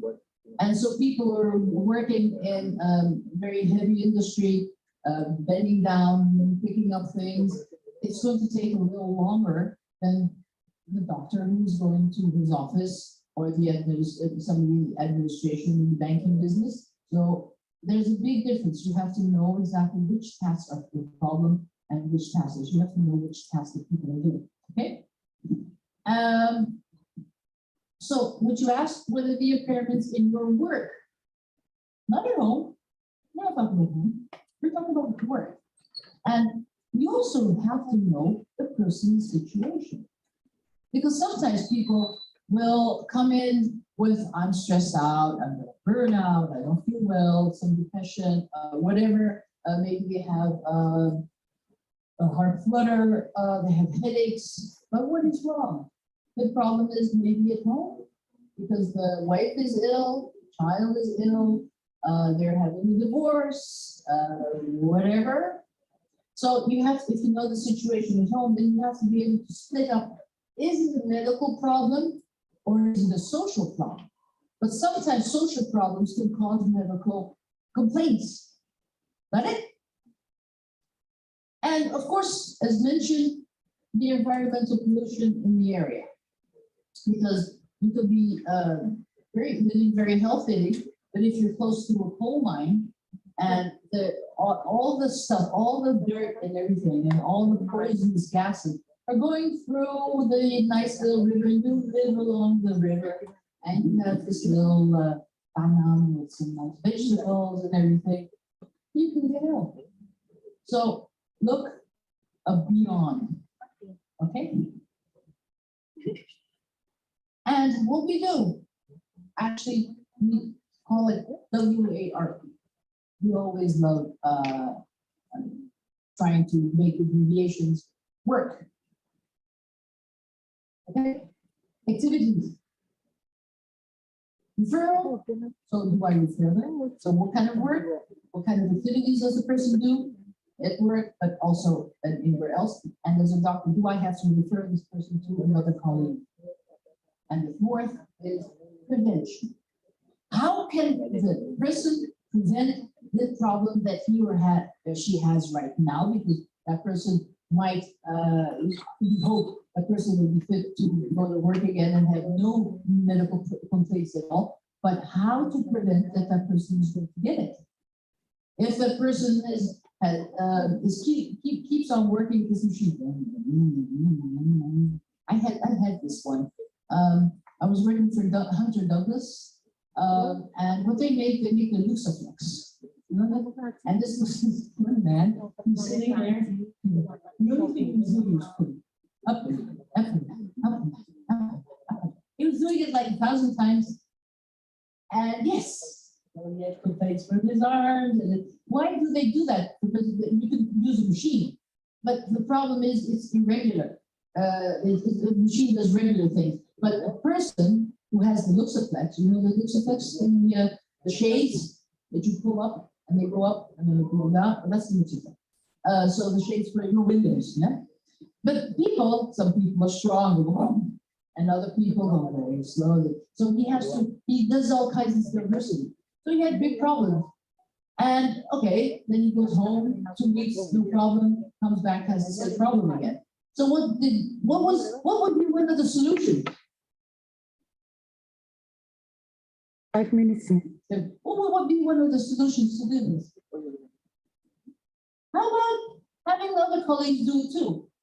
And using sometimes right arm, left arm, but you have changes of the different functions and tasks that people have. So you switch, and that's what we did.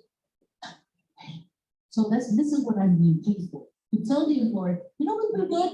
How about when you have all the other colleagues and you do multitasking? So they're moving from one task to the other. So you switch. So others will do the same thing and you won't have to, hey, isn't it nice to pay you to give this simple advice? Okay. So I'm not giving you a takeaway message, but the takeaway message you always give the patients is talk about work. When you have problems, you're not talking about all the problems at work. You tell the problems that you have at work that you cannot do. You talk to the employer, you talk to your colleagues, so you help each other. And also with doctors and nurses. And because doctors and nurses, they don't think about what kind of work you do. They're looking at your nose, they're looking at your guts, they're looking at the broken leg, but they never talk about work. And why is it so important? Such as the Faculty of Medicine that you are participating in, we focus on remembering that it's not only the patient, the medical problem, but it's also the whole environment. Because 1/3 of somebody's life is work. You work 8 hours, you're free 8 hours, and 8 hours you sleep. That's the official limit. So that means at least 1/3 of your life is going to be work. Yours and all the other people. Okay?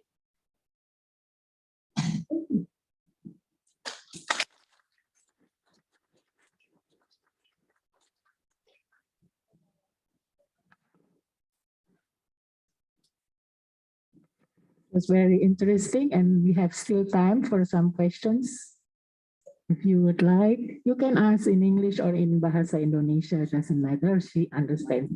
But I will answer in English. Okay, any questions maybe from this side? First, okay. First, tell me your name and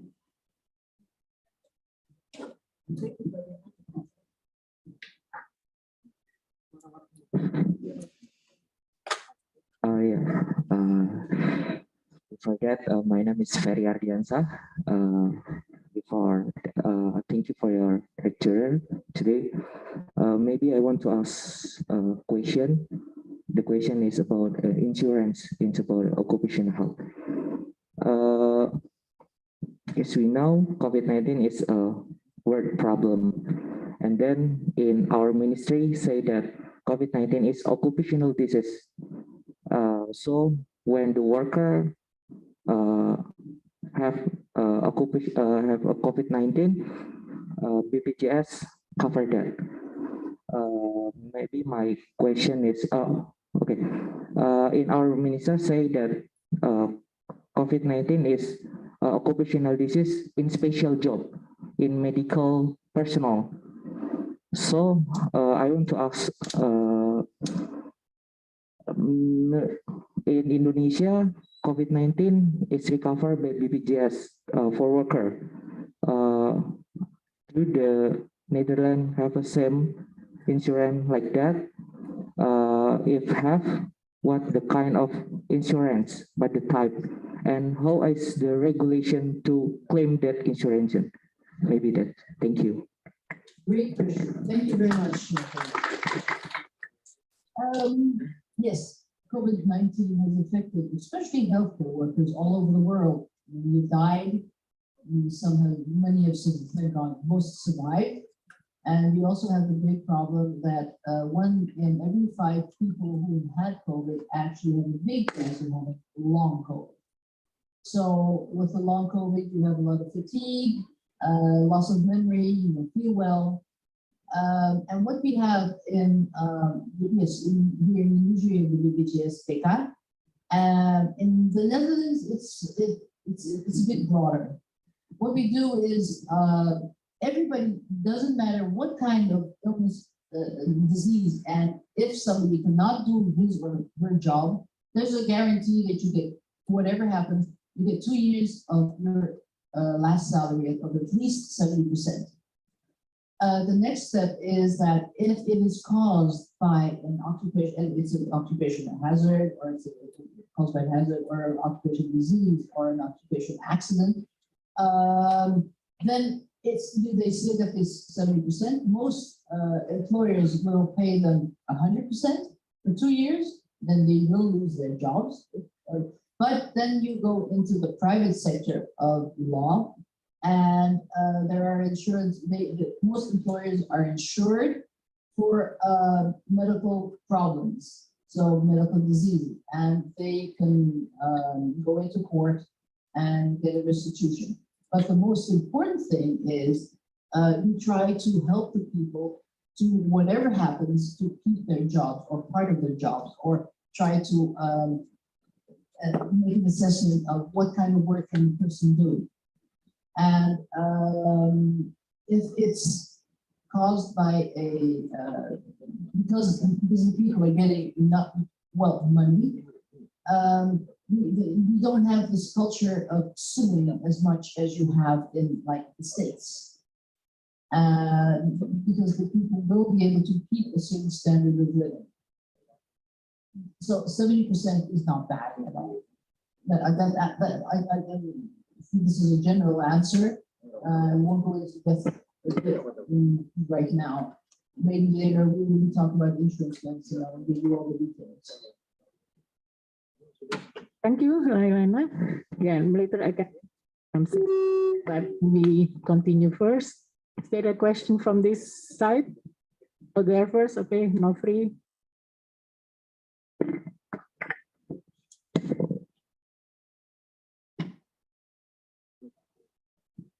Thank you. For the first question, it's about the pre-employing screening. In that, don't do this again. And I accept that it's a risk. Why? And the question is, how to know the worker we accept does not have a serious illness? And the second question about tobacco. The big problem from this country is about tobacco. Tobacco are the main source of income from Indonesia, for Indonesia.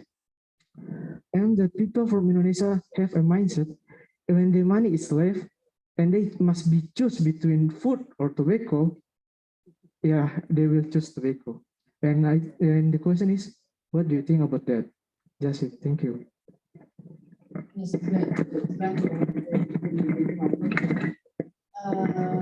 what do I think about it? Well, we hope that we will have at a certain point, we're trying to get the next generation zero tobacco. And there are a lot of campaigns. But as long as the tobacco industry has a very strong lobby and the government gets money, a lot of money, because there are a lot of high taxes on tobacco. It's always as I was talking about the MAC values, it's the same thing with the tobacco. It's the same story. So where do you find the balance?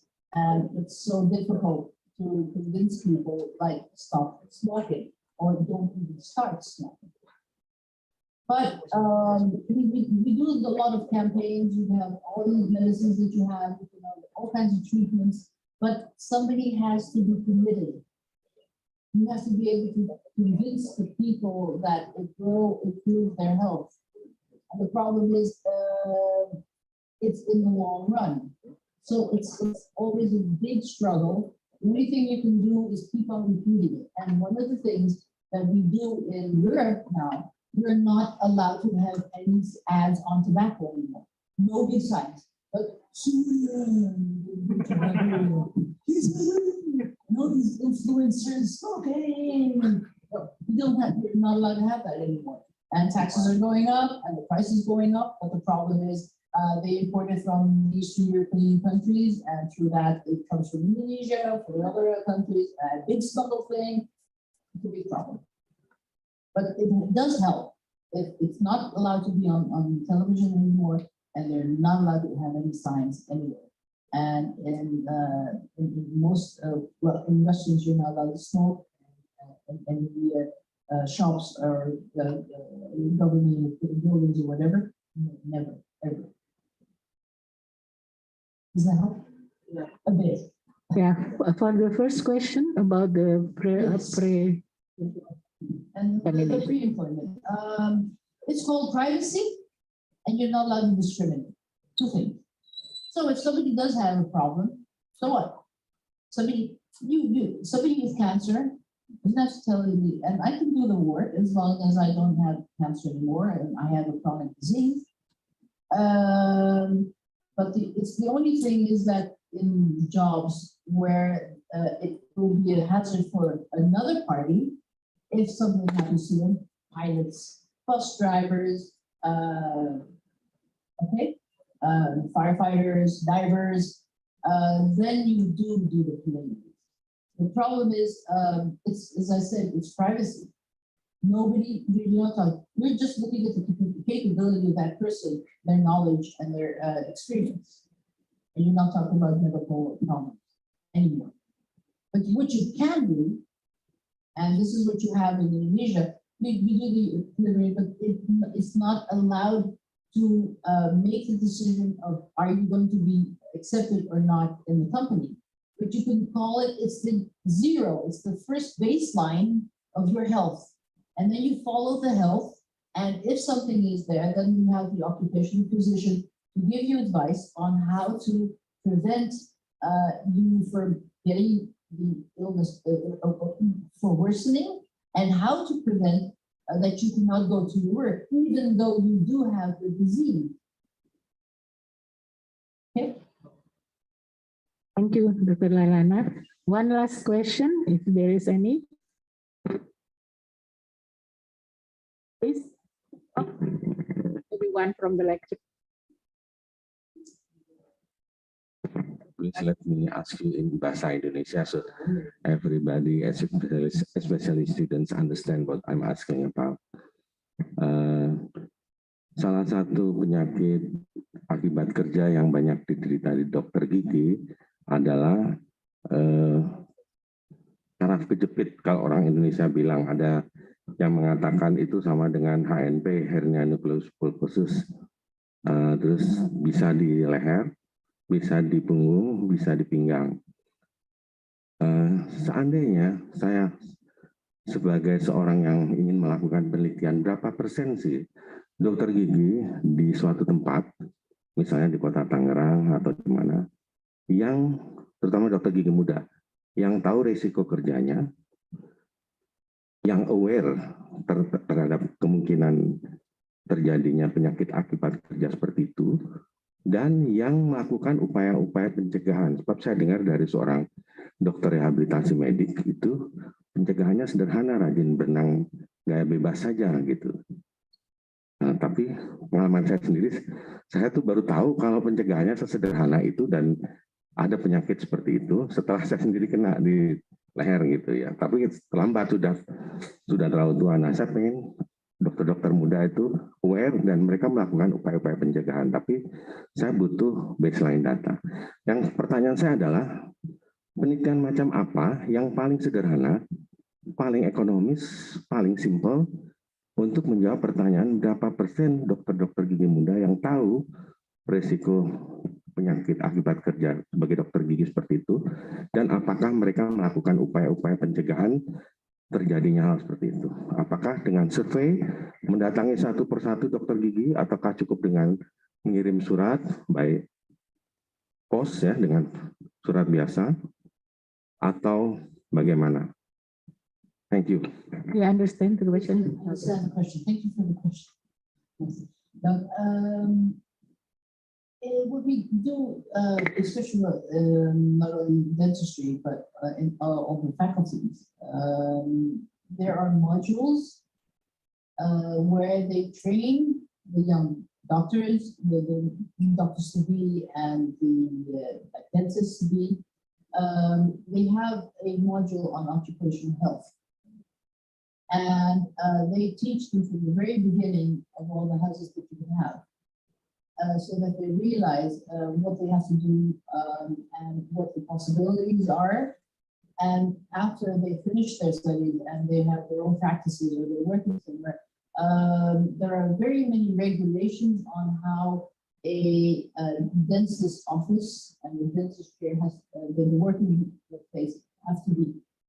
And it's not, it is regulated by the government, but it's not really tested by the government, and they don't do any extra visits, only if there are complaints.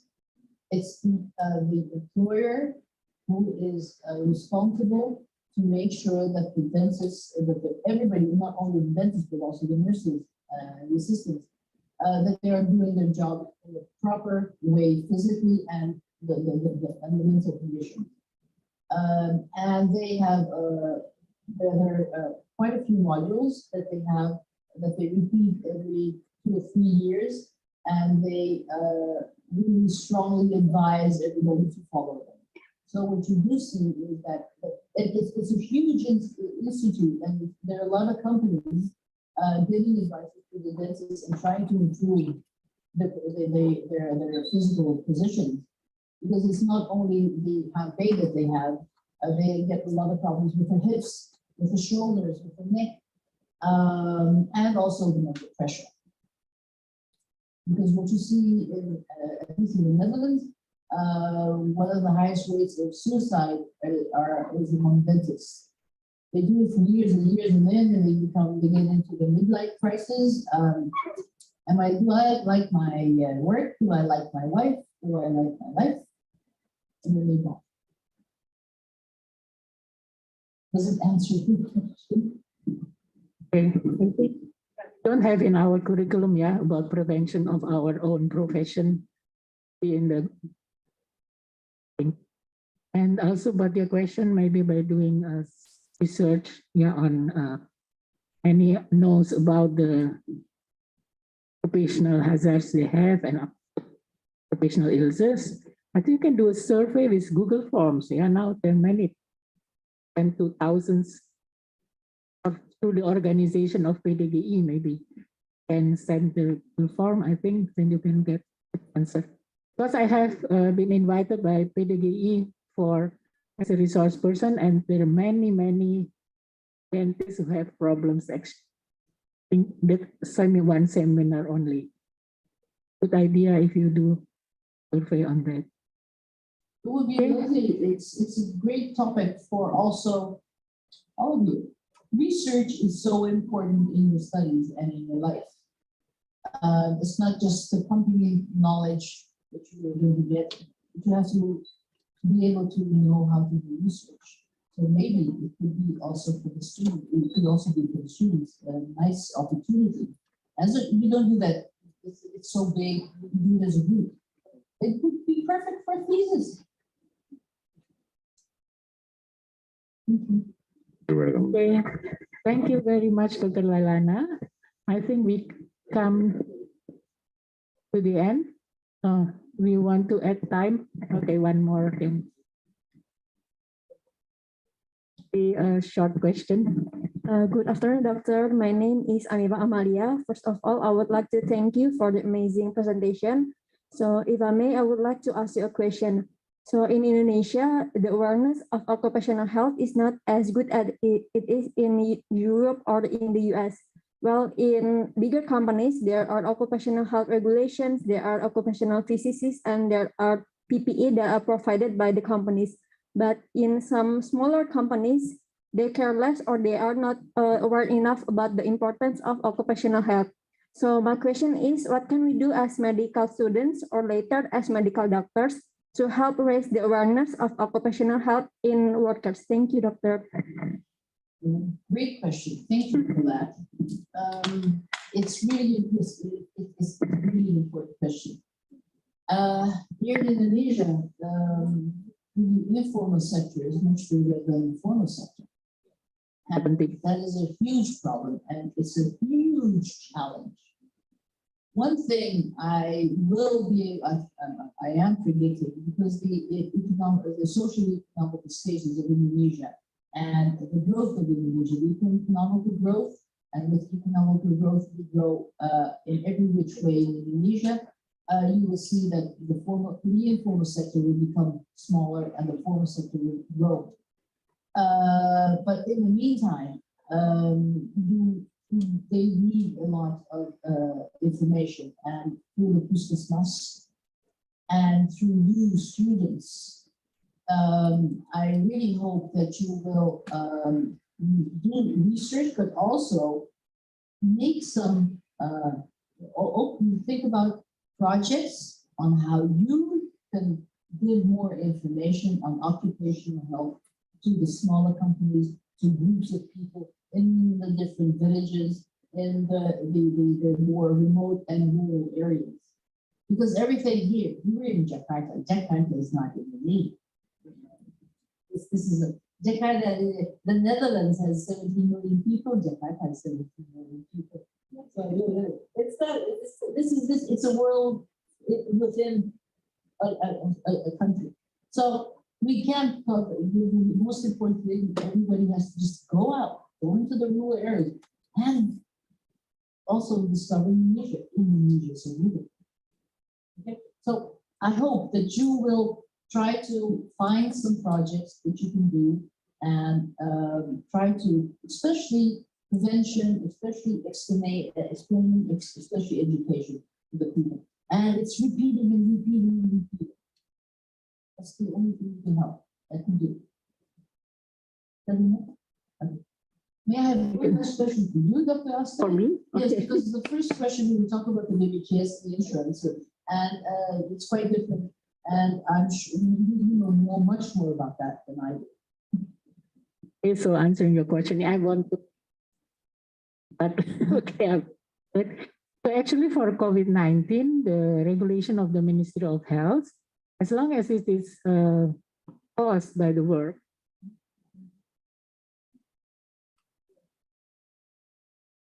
BPJS tenaga kerja, so it's the workers' insurance. Plus for the treatment, for the hospital stay, all paid by the government. But the insurance or BPJS Aspen, Asabri, it depends on. They will give you also for the days you have stayed at home. That is it. First, you must at first diagnose as an occupational disease, or sometimes even is an occupational health worker. Is a health worker. Sometimes you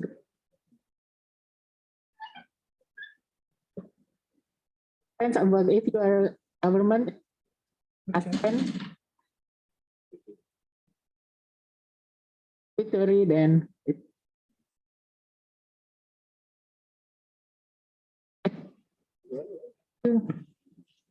Thank you, Lailana. I think we come to the end of this meeting. I hope your eyes are now more wide open about the importance of occupational health, and for you as doctors, especially occupational medicine. And you know that the vision of this medical school is, of course, that to become a center of excellence for occupational health. I think this is a big dream, but it can be realized if we all work together. And as you know, as Dr. Lailana said, occupational medicine is the #3 happiest medical profession. That's why in 2019, the American College of Occupational and Environmental Medicine did an annual meeting in the Disneyland. They said it's because we are the happiest. Now we have our meeting in the happiest place in the world. And I was there, so it was very fun. So I hope you will be interested in learning more about occupational medicine. And even for the other profession, medical profession, I think the important is always to think what the patient is, what is the work of the patient is before you give treatment to the patient. Thank you very much, Dr. Lailana, for spending time with us. And it's very interesting and very fruitful for us. Also to Dr. Bawang to inviting Dr. Lailana for all of us. So I give back my.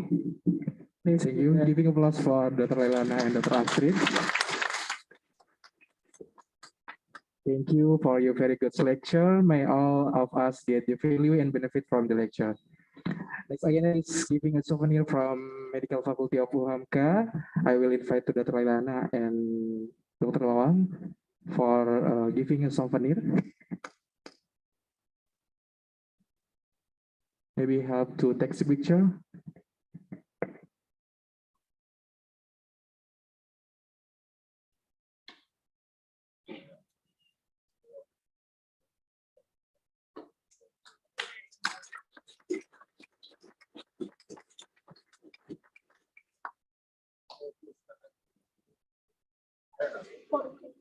Oh, yeah. One more.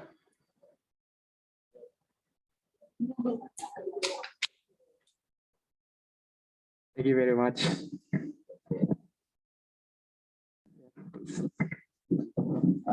you, Dr. Lailana, for the interesting lecture, because this is for the such time or for time we met in Indonesia, because before pandemic, so it's come twice in years, not only for the UHAMKA, but also for Universitas Indonesia, Universitas Islam Bandung, and Semarang. Yeah.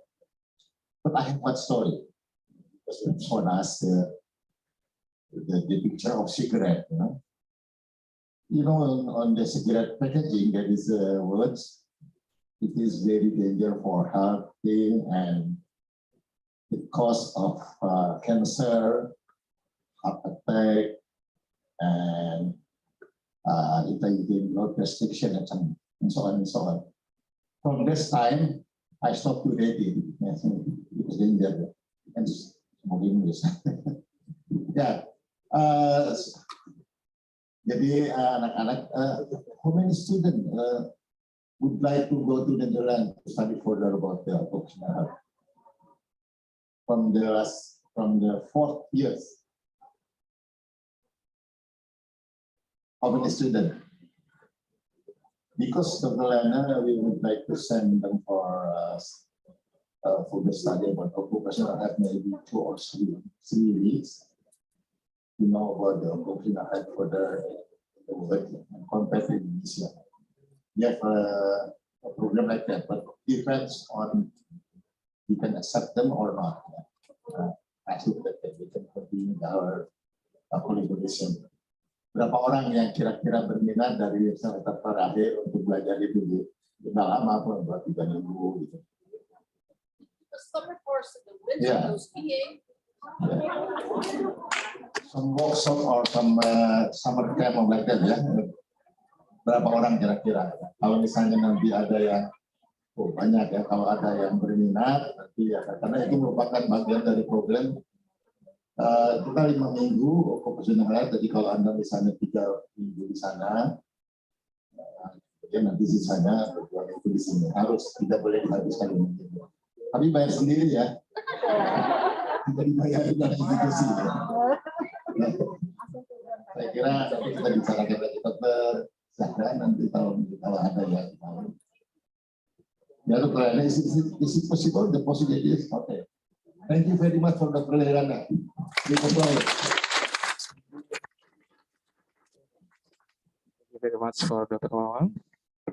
Finally, we come to the end this event. To close this event, let's reciting Hamdalah together. Alhamdulillahirrahmanirrahim. Well, ladies and gentlemen, thank you very much for your coming and good attention. Billahi taufiq wal hidayah. Wassalamualaikum warahmatullahi wabarakatuh. Kita foto bersama dulu sebelum kita keluar di tempat acara.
Yang ini dok.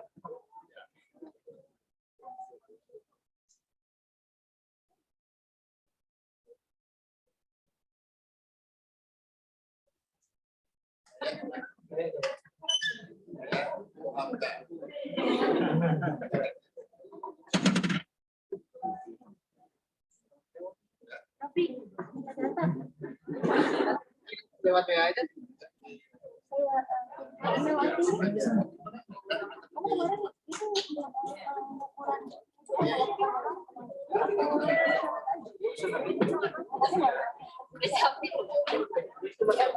Banyak.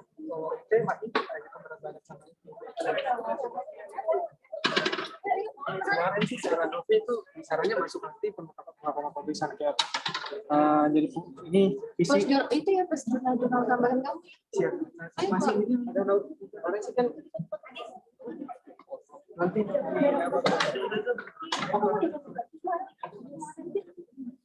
dia udah tidak pakai.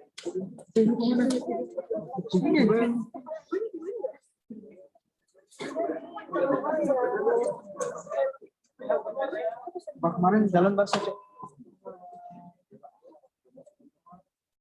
Tunggu dulu mas.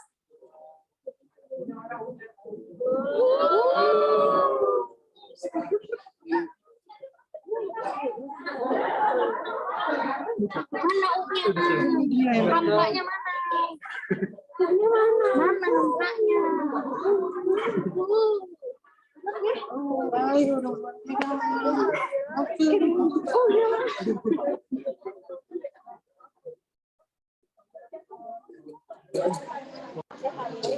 Udah Ya, kalian nanti juga kok kalau saya ngambil olah data ya. Saya minta tolong saya mau melakukan pemeriksaan Arema gitu. Ya, kalau kan bisa minta tolong. Buat apa gitu ya. Siap.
Lagi dong.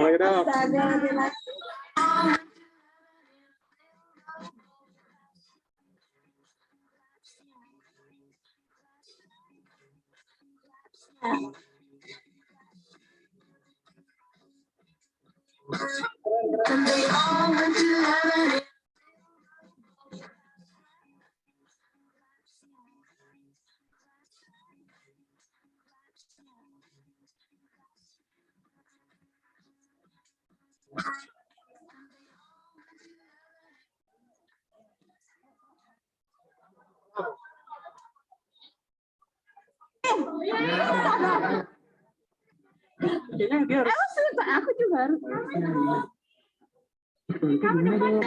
Oh ini. Bawa semua nggak? Iya.